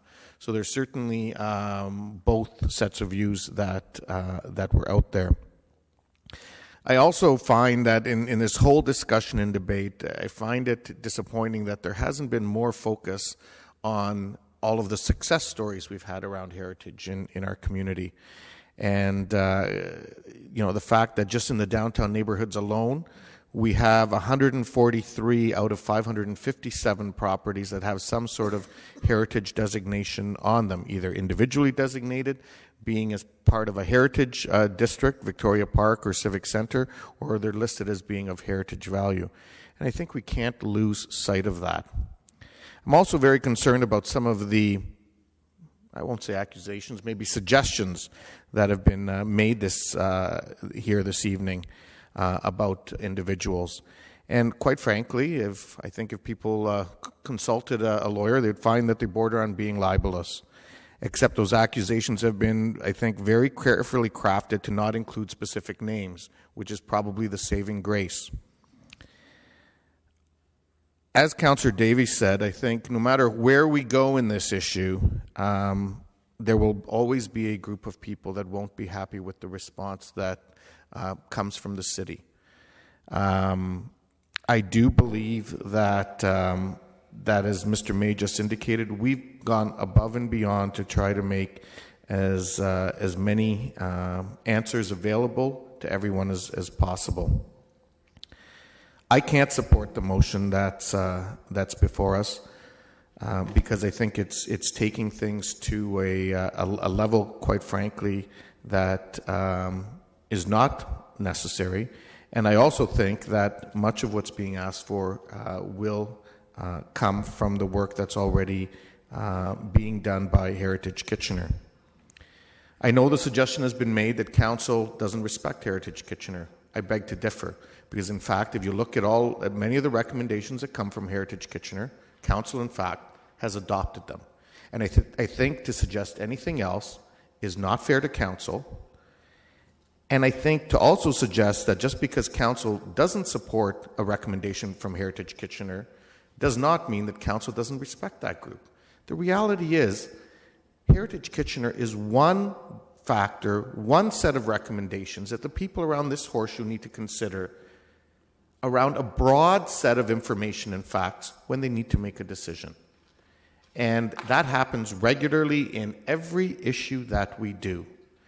And so I think we need to keep things in a factual and a little bit less of an emotional context in terms of what we're saying around this horseshoe in order to try to get headlines. So I will not support the motion that's before us this evening. I can support getting some, and I do that reluctantly, getting some of these questions that can quickly be answered and put on paper and add that to the website.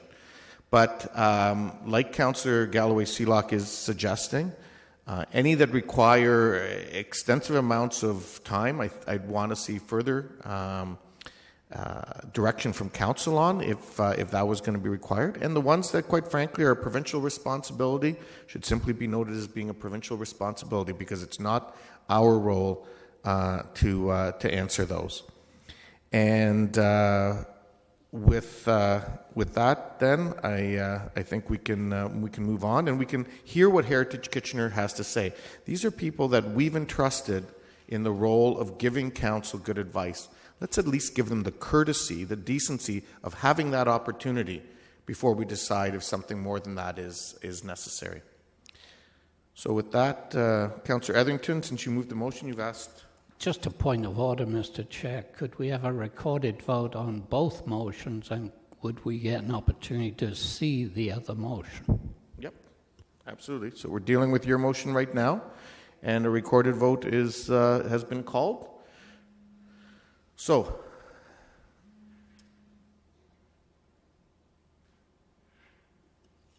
you can please vote.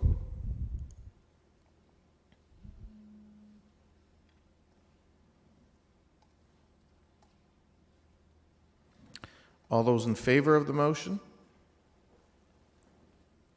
All those opposed?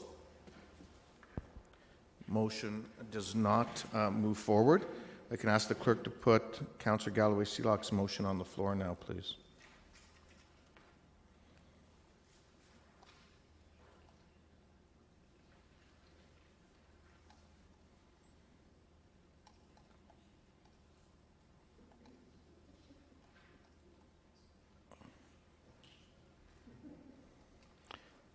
Councillor Galloway-Seelock, did you want to speak to it at all? There you go. Just very briefly, please ignore the penmanship. I really just think this is an opportunity to move forward a common sense motion to give some back to the individuals who have put a lot of time and effort into this by answering the questions that we can easily answer, and then it allows us, if some of the questions that staff don't feel or feel that will take considerate time, that would require further direction. So I think it's just a step that we can take that may help the process and also help inform Heritage Kitchener moving forward. So it shouldn't be a whole lot of staff time, shouldn't be a lot of money, and it really can help all of us inform some of that basis moving forward for the Heritage Kitchener review. Councillor Galloway-Seelock, I'm just wondering, you're in the motion, you're sort of, and I understand where you're going with it, all questions possible, provide all information possible, wouldn't require, or those that would require significant work be set aside. Is there a time amount of time that you're suggesting, a max amount of time that staff would allocate to this? Is it 5 hours? Is it 10 hours? Is it? No, I think Mr. May probably has already indicated there's about 5 that he thinks that would be significant outside the ones that we may not be able to answer, period, which is acceptable because it's all information that we can possibly. So I don't know that we would need to put a time frame on it. So I don't think it should be that long. Okay, so you're comfortable with? Yep, okay. Thank you, Mr. May. Okay. Is there... I need a seconder for this motion. Councillor Marsh, you're seconding it? Go ahead. Yeah, I second that motion, and I just would add that we are missing 2 questions, so I'd ask the delegates to forward those to be added to the list. Yep, that's all. Okay. Any other comments? Okay. Recorded vote. And again, I will just from a comment point of view, I will reiterate. I'm going along with this somewhat reluctantly because I believe that the role is being played by Heritage Kitchener. However, in the interest of continued transparency and accountability, as has been significantly demonstrated throughout this process, I'm willing to support the answers being put into writing. Some of them will be identical to what they were before, but at least it'll be in one place, and then we can move on with this issue. So with that, the recorded vote has been called. People can vote, please.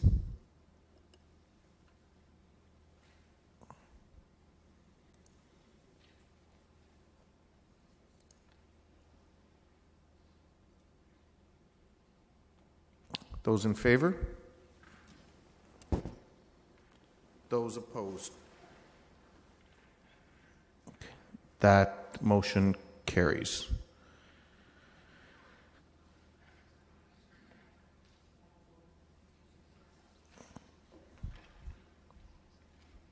Okay, so we've dealt with that issue.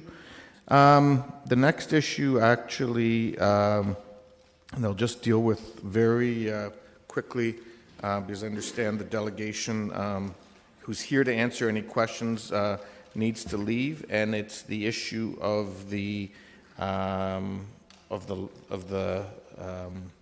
Lav monument that's before us, and Brian, Mr. Rainville is here to answer any questions. So that's Finance Committee number 2. And so if I can ask Councillor Davey to bring that forward. Certainly, it's been moved by myself and seconded by Councillor Singh that item number 2 of the Finance and Corporate Services Committee be adopted.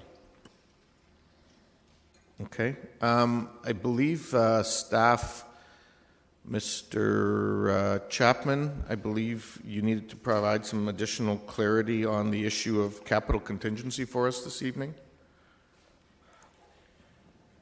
Thank you, Mr. Mayor. My comments are with reference to the second part of Clause 2, which are found at the top of the second page of the Finance Committee report.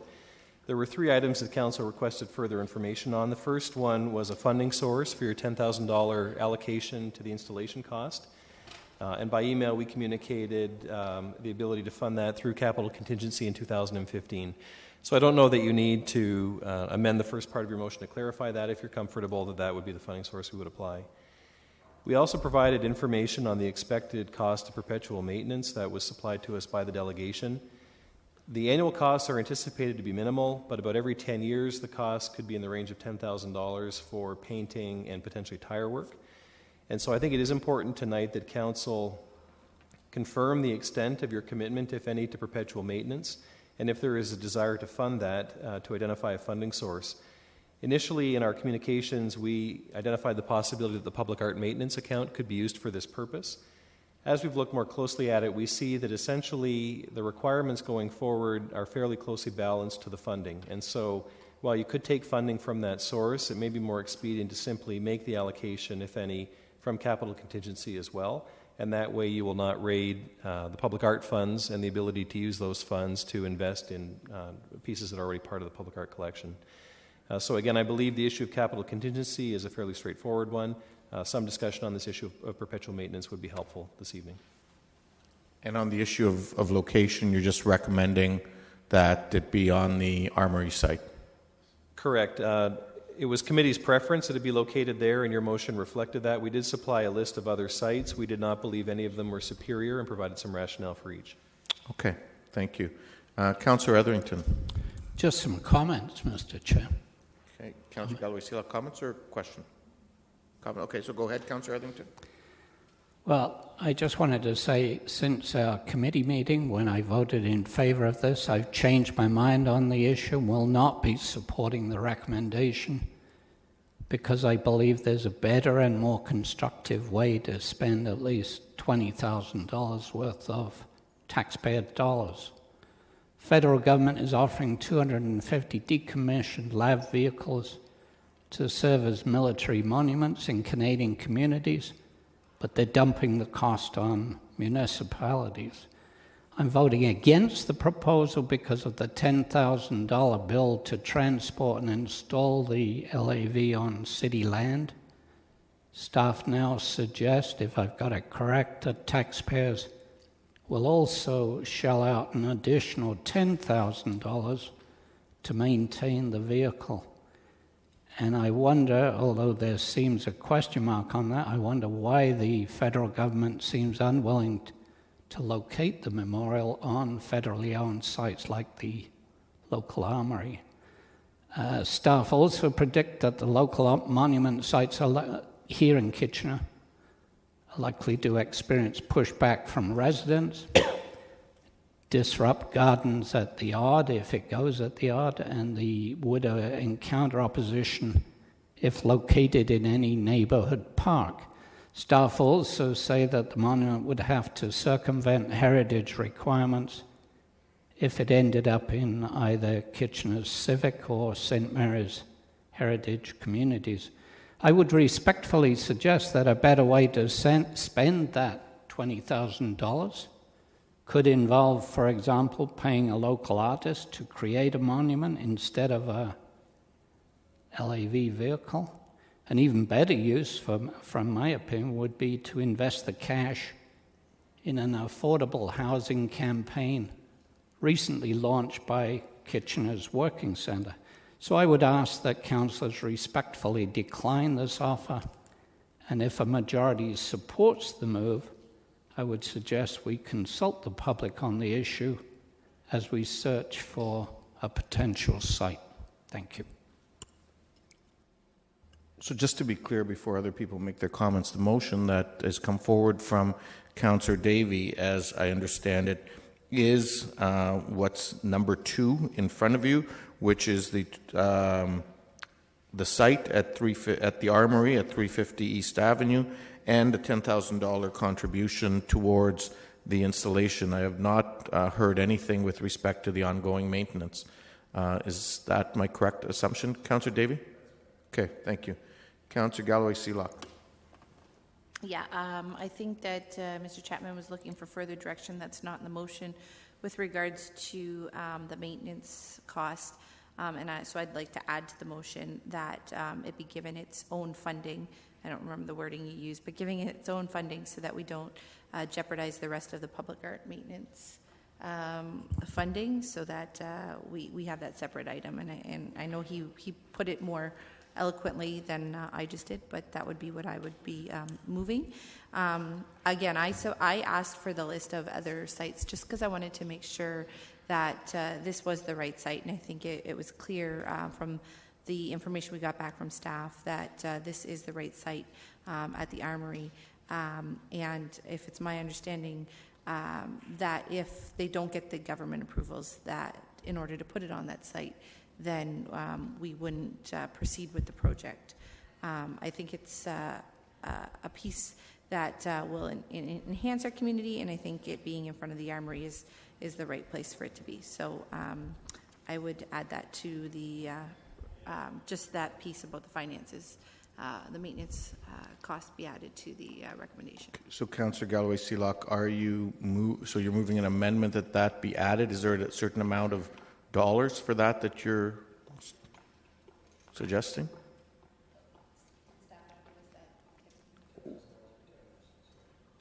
Yeah, so I mean, they did include some stuff in the report, but right now that's not part of the recommendation. So if that's an amendment you're making, so 10,000 in total?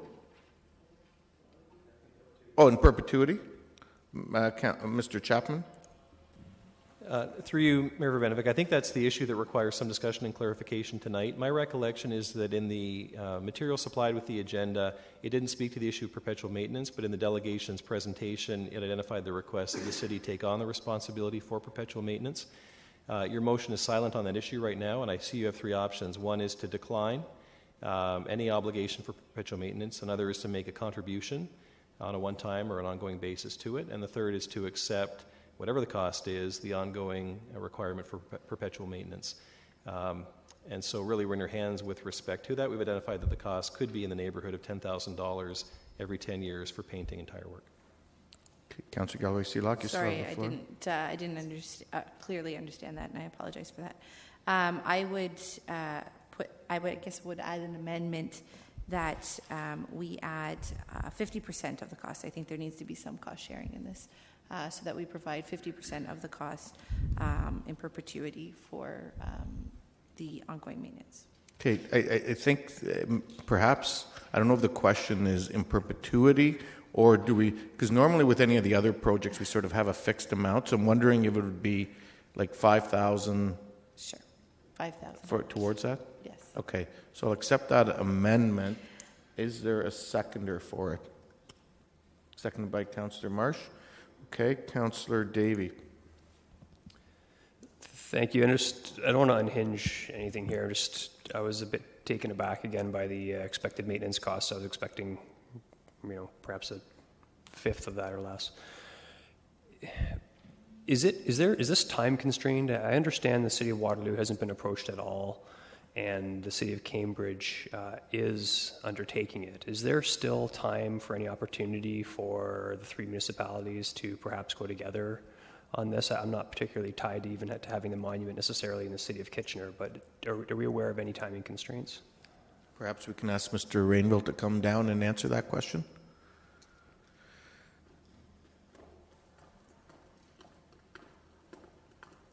Welcome back, Mr. Rainville.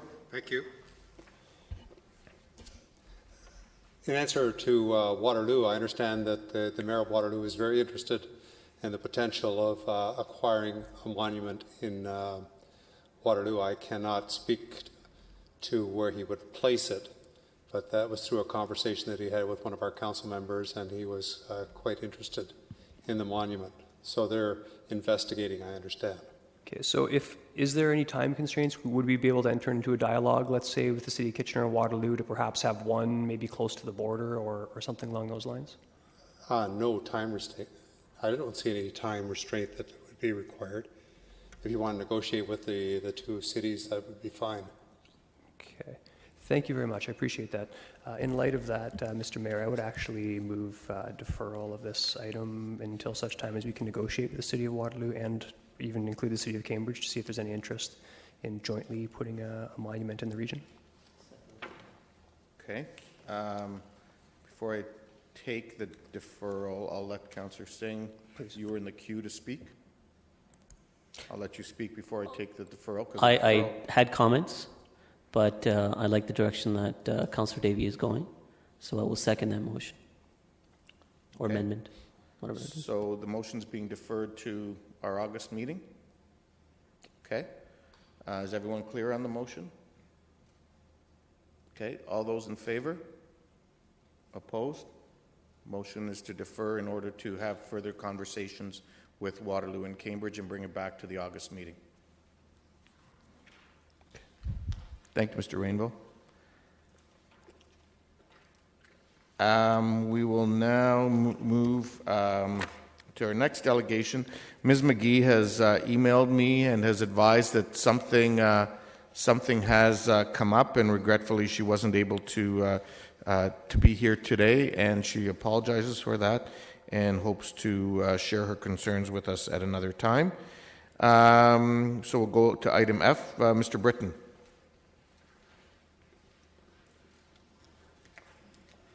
Thank you, Mr. Mayor and Council. I'll be very brief. I'm here this evening with our client, Charlie Ormston, his associate, David Graham. We're here in support of item 2, clause 2 on your planning committee minutes and report to you. I would just confirm two things. One is it was a positive process with a positive outcome including heritage protection, which picks up on one of the themes this evening. And I would be remiss if I did not acknowledge the efforts and engagement of the Ward Councillor, Councillor Fernandez.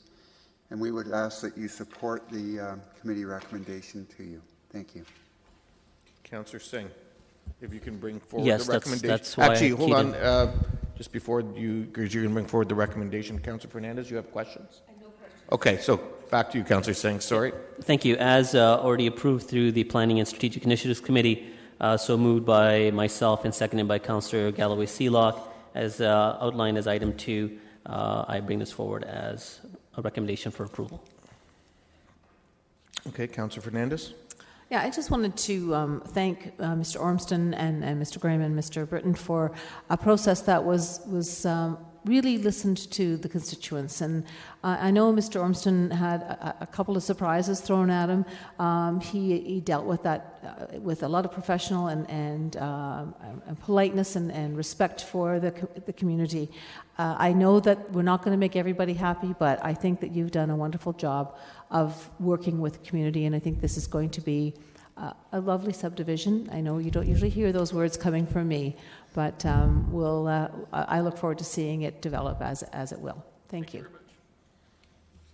Okay, thank you. So all those in favor? Opposed? That's carried.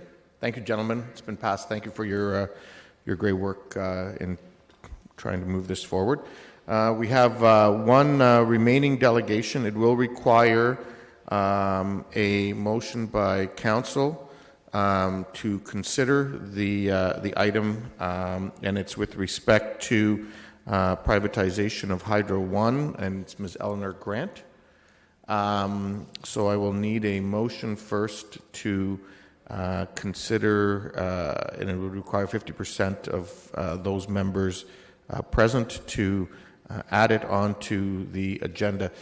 So that's a basic majority, so it would be five of us. Actually, there's 9 here, so yeah, 5 of us, obviously. Councillor Fernandez. Yeah, I wanted to bring that motion forward that we allow Ms. Grant to speak. Okay, is there a seconder for that? Councillor Marsh. All those in favor? Okay, that's carried. So, Ms. Grant, if you can come forward.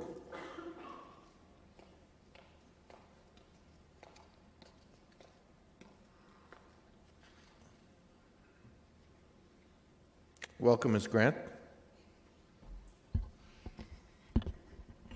Thank you for... They're just moving it down so it's a little more comfortable for you. Let me get it up here. I understand I have 5 minutes. Yes, you do. I didn't know I was on right now.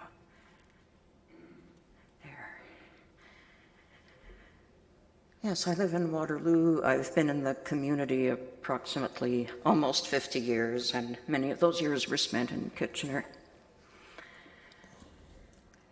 We've all seen the spectacular pictures of the night when Berlin was electrified in 1910. Something's wrong with the way I've got the mic here. There's feedback. We've all seen the pictures of the night that Berlin was electrified in 1910. The banners over King Street proclaimed, "Power for the people." Adam Beck, a staunch conservative, by the way, fought for hydroelectric power to be a public asset. Why? Because he wanted businesses across Ontario to have equal access to affordable power. Later, he worked hard to get homes and farms electrified as well. Since the days of Sir Adam Beck, we've all come to see Ontario Hydro and its successors as a sacred trust and a source of pride. If we were to lose public ownership and control over Hydro One, the potential impact on Ontario's cities and our local distribution companies could be enormous. You may have seen our MPP Diane Verneil's column in the Kitchener Citizen, which outlines the government's position for privatization.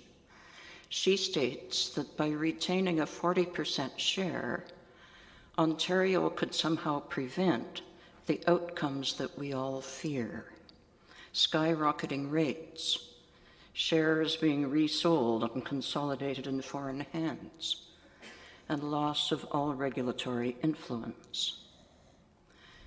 Ms. Verneil's arguments don't add up, to my mind anyway. Let's look at the possible impacts on Kitchener-Wilmot Hydro.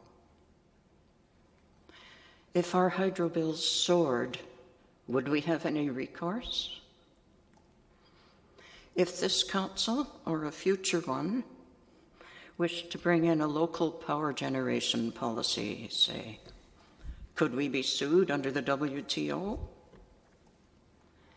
How great would the pressure be to let private interests buy up KWH? How would the new hydro ombudsman that Ms. Verneil speaks of be able to protect us against such forces? If we don't know the answers to these questions and more, we need time to do the necessary due diligence. We need to ask the province not to go ahead with this privatization plan at this time. I have received endorsements from the leadership of several local groups: the Waterloo Region Labour Council, Grand River Environmental Network, and Council of Canadians, who will be bringing the issue of Hydro One before Guelph Council soon. I've also received support from former Councillor Jean Halboom and from Councillor Zig Janetsky, who happens to be in Saskatchewan tonight. You have 1 minute yet. I have one more paragraph. That's okay. I urge you to look into the questions I raised above with some urgency. The first IPO of 15% of Hydro One is already being prepared, so there's no time to lose. Please let the Ontario government know that the people of Kitchener still want power for the people to be a reality and not a distant memory.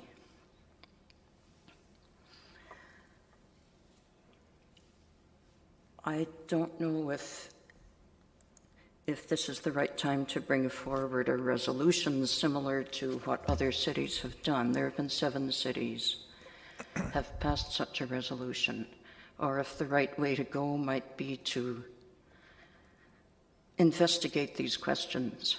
I don't know what kind of structure you might like to invoke. Thank you very much for coming in this evening. Consistent with Council's bylaw, because this was a walk-in, we won't be able to ask you any questions this evening. But thank you for coming in. Thank you. Is Council looking to do anything further with this? It would require a 2/3. Okay, Councillor Fernandez. Yeah, I received information through Ms. Grant, and I took a look at the links she sent me. There have been a number of municipalities that have moved motions that spoke to this, and it's not unlike other motions that we've passed to send a message to the provincial government, and not that unlike the motion yourself, Mr. Mayor, that you're planning on putting forward at the speaking to the federal government and the election. In all due respect, the 2 different issues, but. No, but I mean it is speaking to higher levels of government about our support or lack of support of a particular issue. Okay, so process-wise, Councillor Fernandez, the first thing I would need to do is get a motion to add, to consider a motion on an emergency basis, and it would require 2/3 support of council. So you're asking that be done? Yes, I am. Okay, is there a seconder for that? Sorry?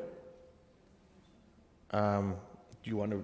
I have a motion here. It's quite long, convoluted, so I was going to try and write it out, but you can put it on. It starts with the whereas and then go to this page. And it's essentially the motion that the City of Oshawa put forward.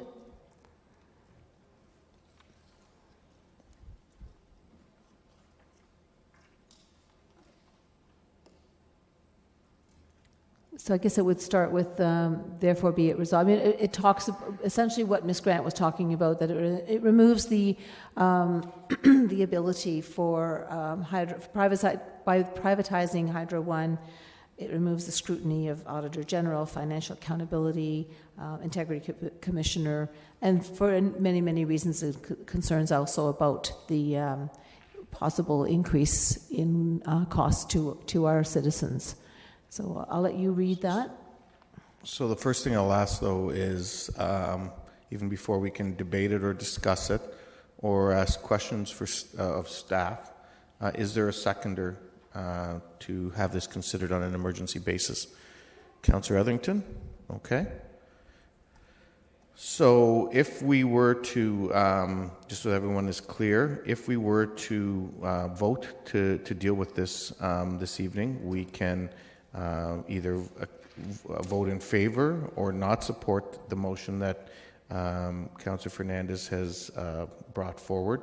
If we were to have the 2/3 to even deal with this issue, we also would be in a position to take the position that Council does not take a position on this issue, if again only if we added it onto the agenda as an emergency basis.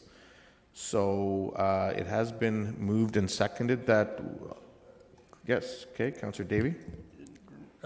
So I'll be frank, my interest, if any interest, would be that we take no position, but being that this motion has been brought forward first, we wouldn't be able to take a position of no, just trying to work this out logically, wouldn't be able to take a position of not taking a position. We'd have to vote on this first, which would essentially be a position. Do you follow my logic? Yes. Okay. So to be clear, from a process point of view, and the clerk can help me here, but from a process point of view, the first thing we're going to do is simply to have a motion to deal with this on an emergency basis on the agenda. If the vote is yes, then stop me if I'm saying anything wrong at any point. Okay.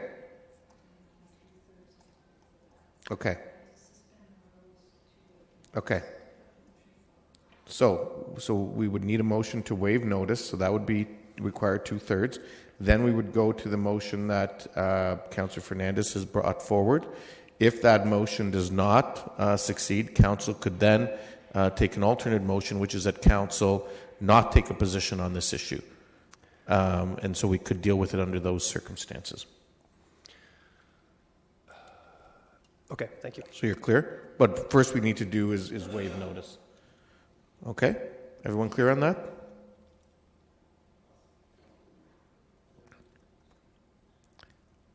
If you want to deal with this issue, whether we support this motion or decide to take no action or whatever, we first need to waive notice, and it requires 2/3 of council present to, of all of council or council present? Of the whole council? So 8 of us, 8 out of the 9 would need to support that to deal with it tonight. Okay? Everyone clear? So if we support it, we can support waiving, we can deal with it one way or the other tonight. Otherwise, we can't deal with it any further this evening. So, all those in favor of waiving? All those opposed? And it's not 2/3 regardless. So we will not be dealing with this issue this evening.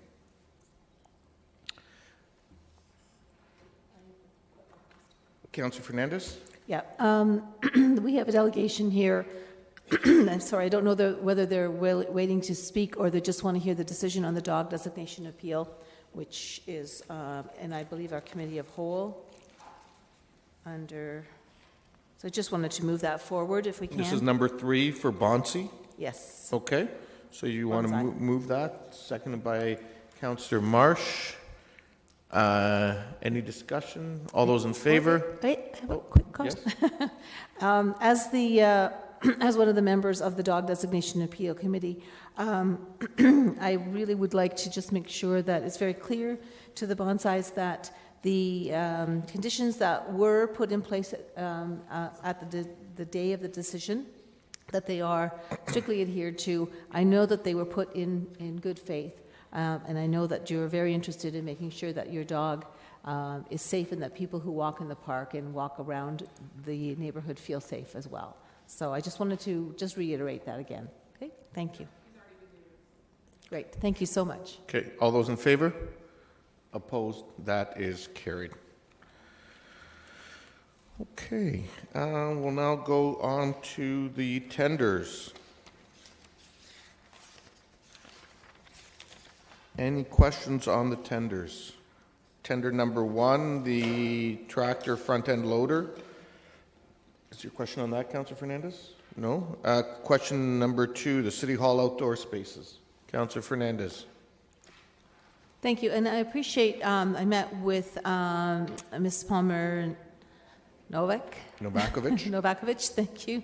Today I did have a number of questions from her, but I had not received a response. So I don't know if you were able to find out about the information that I had asked related to where this was in the budget and where the money would be coming from. Because of my understanding, when we discussed this in relation to the Canada 150, that it was in our budget as a issue paper. It spoke about doing a master plan, but it seemed to me that it was not imminent. It wasn't planned for this year specifically. So I would like to maybe understand a bit further from either Mr. Chapman or... Mr. Chapman? Through you, Mayor Urbanovic, you are correct that in our budget material we identified this as an unfunded item in 2015, but as you're aware, since that time it became the subject of a federal grant application, and on that basis we're moving ahead with the recommendation to proceed this evening. Okay, so it was number 4 on the list of recommendations. So where are we getting this money from? At this point, the assumption is through a successful application. Ultimately, if we're unsuccessful, we'll have to deal with this as a budget issue in 2015 or 2016. I guess that's essentially my concern. I realize that we can't. We can turn down the tender, and as Ms. Palmer Novakovic, thank you, indicated to me, that could put us in a tense situation with the fact that we've tendered this out already. Help me understand why we would. I know that because we're looking for the funding from the Canada 150, we have to tender this out before we get the funding. Is that correct? No, I think as you recall, though, the timelines are tight in that we would be looking to undertake construction in the next construction season, and so we need to proceed with the master plan and then the design in this year so that we're in a position to commence construction next year. Okay. All right. Well, based on the information you've given to me, I'm sorry, but I don't feel comfortable supporting something that could have budget implications into 2016. So I'll leave the rest to council to decide. Okay. A couple questions that I have of you, Mr. Chapman, just on that then. So this is to basically look at all of the outdoor spaces on the building that's about 25 years old. The overall project at the time was $65 million, and so we're now looking to deal with the updating of all of the cracked and quite frankly, I think there's some issues that potentially are bordering on creating some challenges for us out there. Mr. Taggi?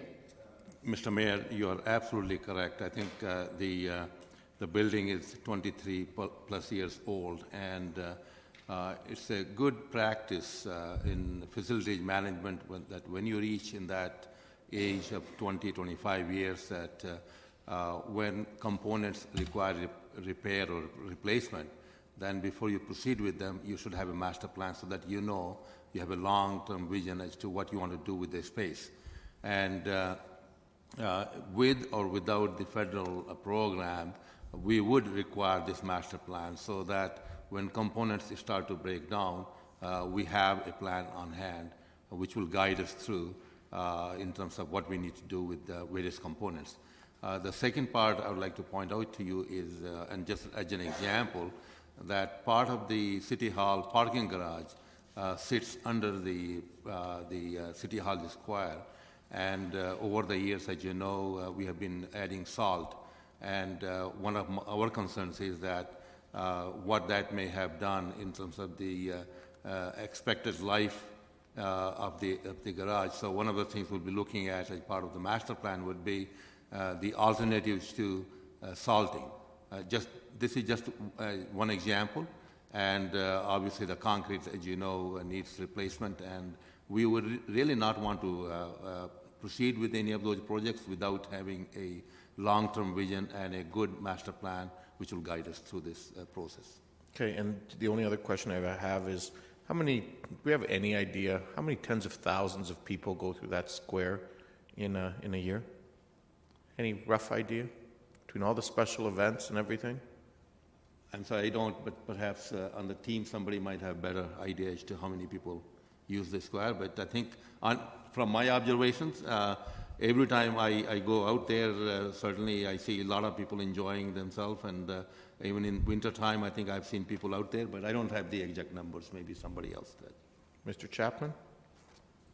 Not on that point, no. I just wanted to correct my earlier comments. Now that I read the financial implications, if we're successful in our grant application, we would seek to recover whatever costs we could through that program for the master plan. In the meantime, the city does have a capital provision that funds maintenance of the City Hall complex, and Facilities has prioritized the master plan out of those funds. So I believe I led Council to the conclusion that if we're not successful in our grant application, the project will be unfunded. That's not the case. There is funding that's available now.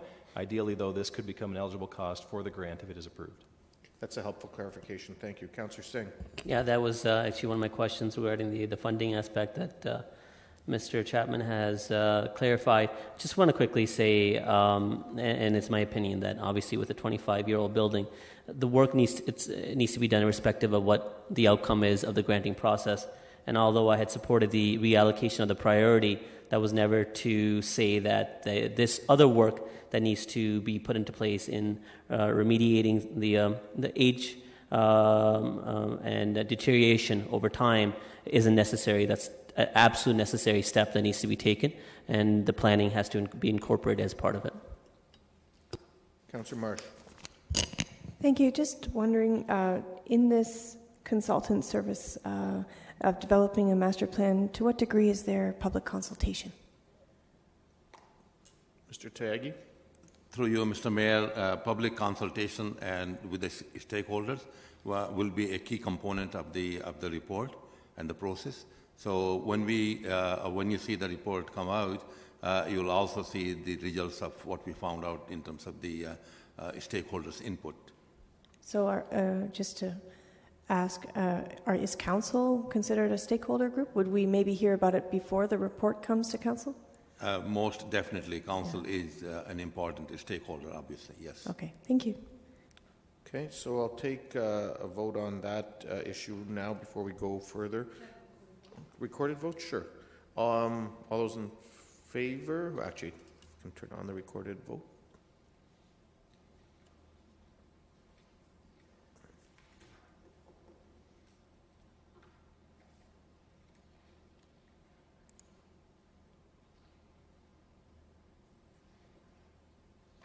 All those in favor? All those opposed? That motion carries. Okay, any questions on number 3? The noise analysis. Any questions on Rothsay Avenue? Any questions on the change room ventilation? Sorry? On change room ventilation? Okay, actually, Councillor Davies ahead of you.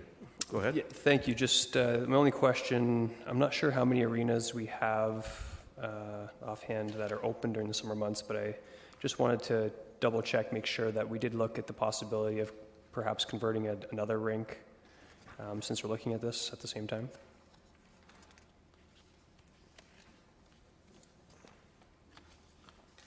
Mr. Tyagi.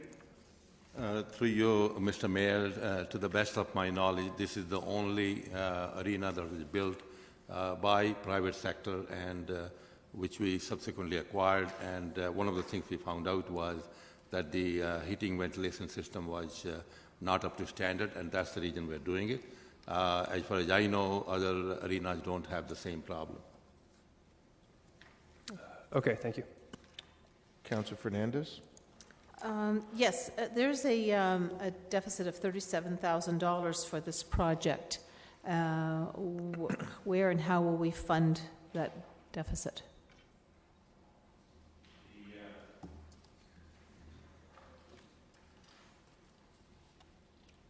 Mr. Tagg, if you can turn yourself back on, please. Through you, Mr. Mayor, an amount of $200,000 was budgeted for specifically for this project, but also we have funding for heating, ventilation systems across the entire city, and there is money available in those projects to fund the shortfall. Is that a reserve fund, or is that a facilities it just says total funding available is $200,000. It doesn't say where it's coming from. Yes. There is funding available in the operating side of the budget in facilities to provide money for the deficit. Okay, so it says in here the Sports World Maintenance Capital Fund. So that fund has $200,000 in it? It says that's where the deficit will come from. Okay, just from that. But then, so that's the deficit, then the $200,000 is coming from a general provision? That's correct, yes. Okay. I guess I know this isn't a tender question, and I know we're trying to focus on tender questions, but I have to understand that why would we have taken on the ability to do this, to have this facility used during the summer months, which I think is creating the problem. If we had done what we do with all the other arenas, we wouldn't be struggling with this problem. Would that be a correct assumption? Mr. May? Through you, Mr. Chair, this is the arena that many of our adult user groups go to through the summer that allows us capacity to shut down some of our other arenas and do regular maintenance. And so it's heavily used by adult user groups, and as a matter of fact, as a result, generates more revenue than some of our youth groups. So it's about moving our user groups around to free up time to work on our other ice surfaces. Okay, thank you. Okay, so any questions on Ottawa Street LRT? Councillor Galloway-Seelock?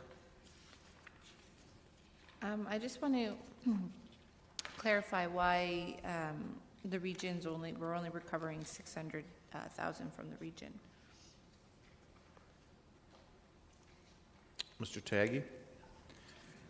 Through you, Mr. Mayor, there is a rather complex formula that is used in the legislation where there is a road operating authority and other authority that they do the work.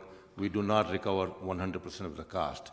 And so the numbers which you see in front of you are based upon a formula specified in the legislation.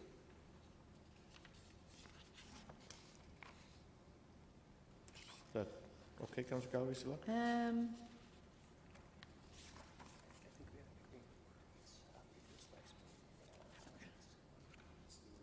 Yeah, maybe. So is it because it's newer infrastructure, or that it's aging infrastructure, and therefore we would be replacing it in due time, anyways? Mr. Tagg, I think the question, and Councillor Davey touched on it, we have an agreement with the region with respect to the LRT on how we're dividing up any work that needs to be done in the underneath the road based on the years that the infrastructure has been in existence. So younger infrastructure gets more money, older infrastructure gets less money because we would have had to replace it. Is that correct? And I think that's where you're going with your question. Through you, Mr. Mayor, that is correct, but also that formula or the agreement is based upon what the legislation provides in terms of, as I said earlier, there is a formula in the legislation as to when two authorities, operating road authority and other authority, do work on the same space. Okay. Then there is a formula established. I'm just reading in the report again that There's been significant increases in this project. Is that to be expected moving forward on others, or it just says in the last paragraph on the first page, there's an increase of approximately 50%, and then after further negotiations, a proposed 25% increase.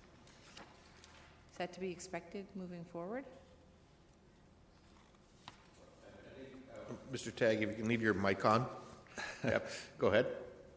My apologies, Mr. Mayor. Through you again, the answer I'll provide will be in two parts. I think part of the increase is, frankly, based upon the amount of construction taking place. I think so. Council is absolutely right. But the second part of the increase, specifically for this project, is because of the complexity of the contractor having to work in a very tight timelines, and so part of this work was originally included in a contract with the contractor, but some of the work which is more complex, the contractor indicated that he would not, or he could not hold the prices for the second renewal of the original contract. I'm sorry, it's a complex. I don't know if I made it clear or not, but basically it comes down to we had the original contract for 1 year, and that expired in March of this year. We have the option to renew that contract for 2 further terms of 1 year each, and through mutual agreement, obviously. And during the negotiations, while the contractor agreed to hold the prices for this year, same as last year, he did not agree that he could hold the prices for certain works, specifically with respect to the LRT construction. And that's why we are in this position where we had to renegotiate that contract. Okay, thank you.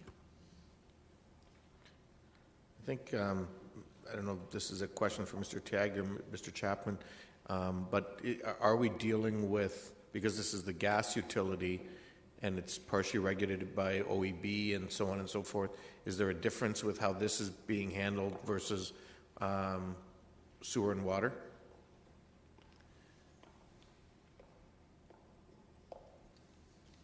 Mr. Chapman? Through your worship, yes, it's my understanding that the region entered into a different cost-sharing agreement with all area municipalities for water and sewer. In the case of the gas utility, in Waterloo and Cambridge, Union Gas is the provider, and so we're being treated similar to other gas utilities that operate within the right-of-way. As Mr. Tiagi has indicated, provincial legislation in that case specifies the cost-sharing formula, and that's what's been applied here. Thank you. Any question on the sole source network analysis modeling software? Okay, if not, does somebody want to move the balance of the tenders? Moved by Councillor Fernandez, seconded by Councillor Ioannidis. All those in favor? Opposed? That's carried. Great. Thanks, Michelle. We'll now move on to the reports of the committees. And we will start with Community and Infrastructure Services. Councillor Ioannidis. You can click in, please. Go ahead. It's been moved by myself and seconded by Councillor Frank Etherington that the Community Infrastructure Services Committee's recommendations as follows through 1 and 14 be adopted. Okay. Any questions or comments? Not. All those in favor? Opposed? That's carried. Finance and Corporate Services Committee. Councillor Davey.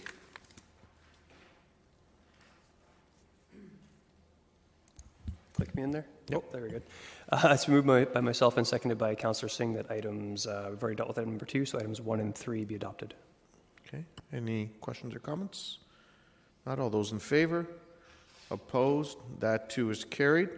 Item number 3, Councillor Singh. Or Planning and Strategic Initiatives, sorry. Thank you, Mr. Mayor. It's been moved by myself and seconded by Councillor Galloway-Sealock for Planning and Strategic Initiatives Committee for item number 1, as item 2 has already been taken care of, that it be approved. Okay. Any questions, comments? All those in favor? Opposed? That's carried. Reports of committees we've dealt with. Unfinished business. Councillor Fernandez, if you can click in.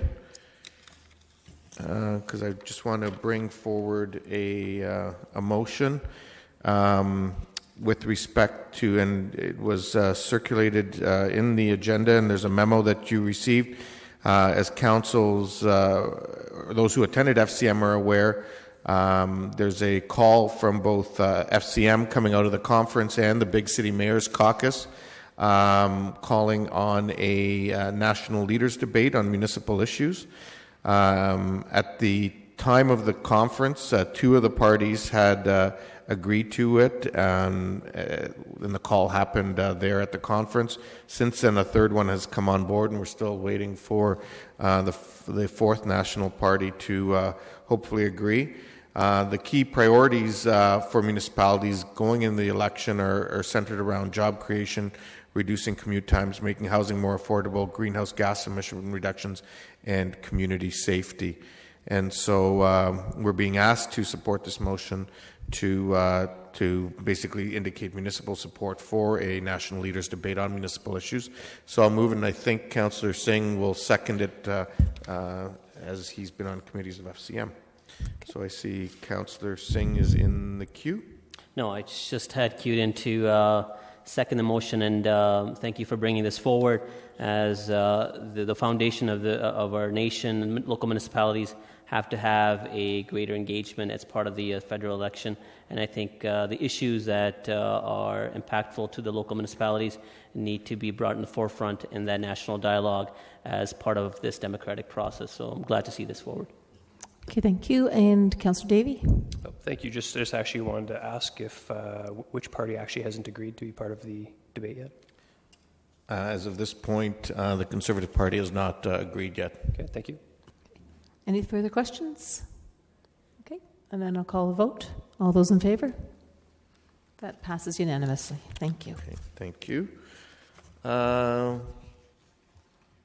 Regional Council update. I think everyone, we had the Regional Council, all council meeting, and so the main issues for everyone to be updated on were updated last week at that meeting.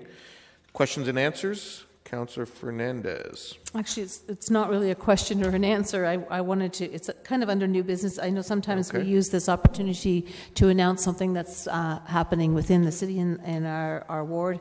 On Saturday, July 11th from 2 till 5, our Society for Preservation of the Upper Dune is holding a front yard talk. Invites people who walk and talk and are interested in heritage to come down and meet with residents who walk along Dune Village, Tilt Drive, Wilfong, and Matira. If you require any further information, you can contact myself. Thanks. Okay, thank you. Councillor Davey. Thank you. If I could just like to ask publicly the actions that staff are undertaking as a result of the Ever After Music Festival that generated some noise complaints in the ward that I represent, as well as others. So if I could ask Mr. May, I know that we've had some emails back and forth, but something that might be worthwhile making a public statement. Mr. May? Yeah, through you, Mr. Mayor, we certainly did receive a considerable number of complaints coming out of that particular event.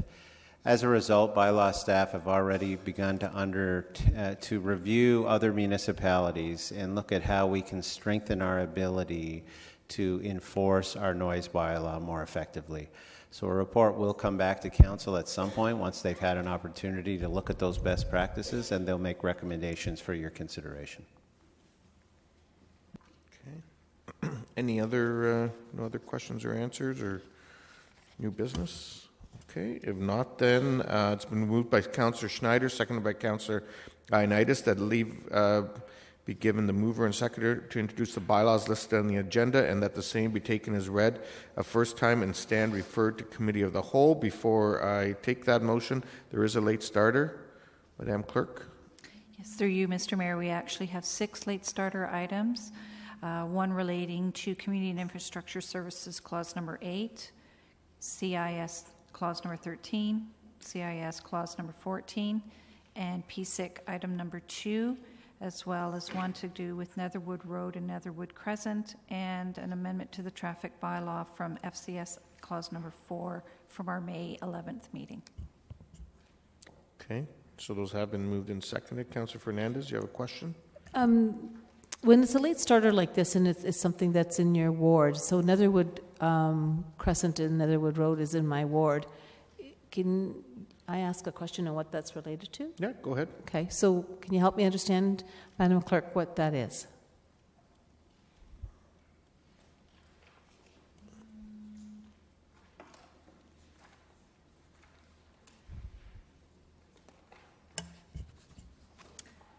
Through you, Mr. Mayor, this is a proposed bylaw to exempt from part lot control Block 4 and Block 7 from a registered plan. Okay, all right. Thank you for that clarification. So it doesn't these mean are a all, lot to me, but these are all things that we would have dealt with through Planning Committee previously, and this is the implementing bylaw now. Perfect. Thank you. Okay. All those in favor then? Opposed? That too is carried. It's been moved by Councillor Etherington that committee resolve itself into the committee of the whole. All in favor? Opposed? That's carried. Councillor Etherington.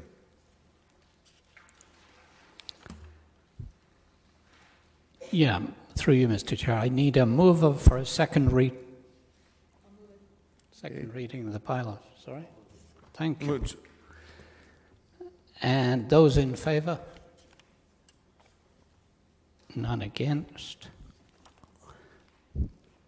I call for a mover for item 2, moved by Councillor Singh. Those in favour?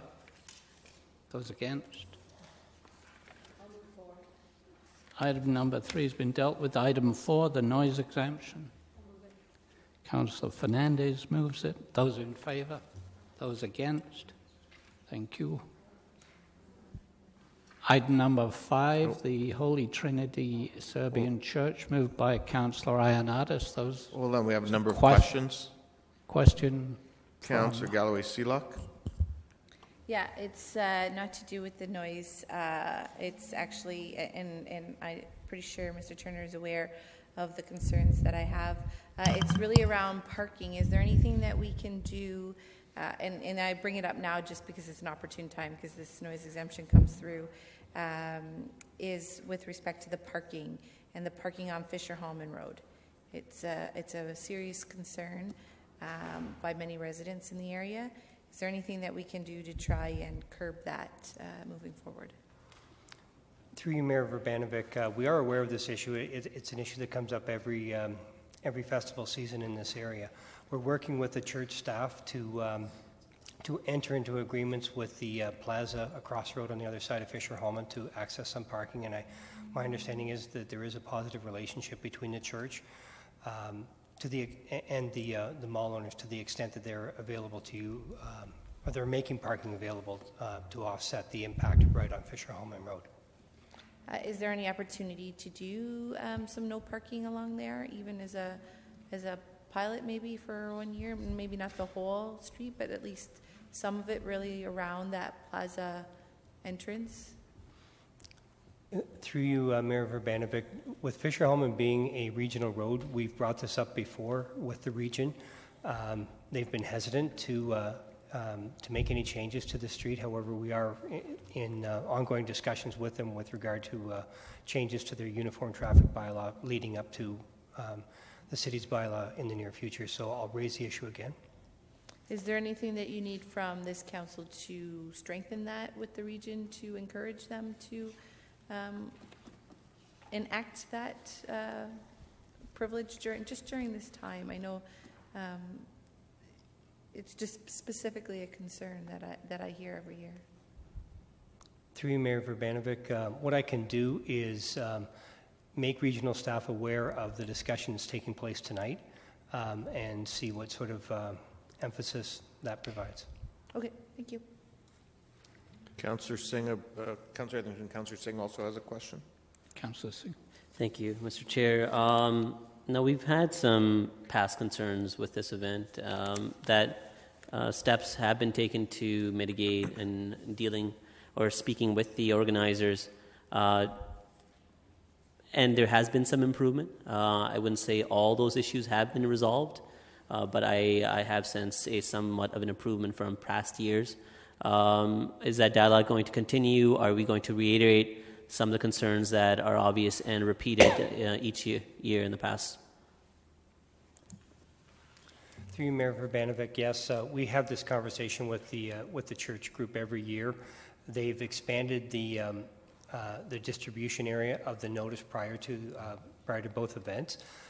It still results in complaints, not a significant number, certainly not anywhere close to recent events.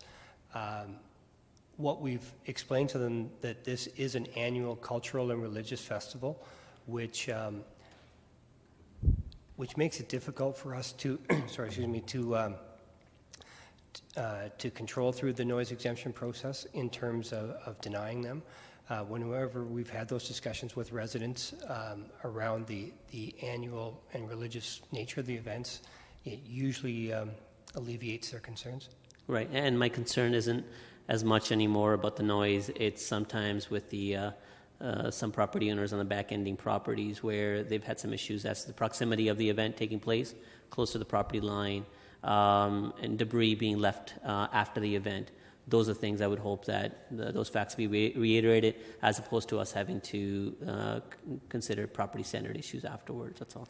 Through you, Mayor Urbanovic, I'm aware of the fact that the event organizers have in the past reached out directly to the affected property owners as opposed to just simply putting a notice in their mailbox to have discussions, and certainly invite them to the festivals to try and build a relationship there. But I'll certainly take that concern back. Good, and those are the steps that has improved and limited the number of complaints that have come forward in the past year. So thank you with your effort with the organizer as well.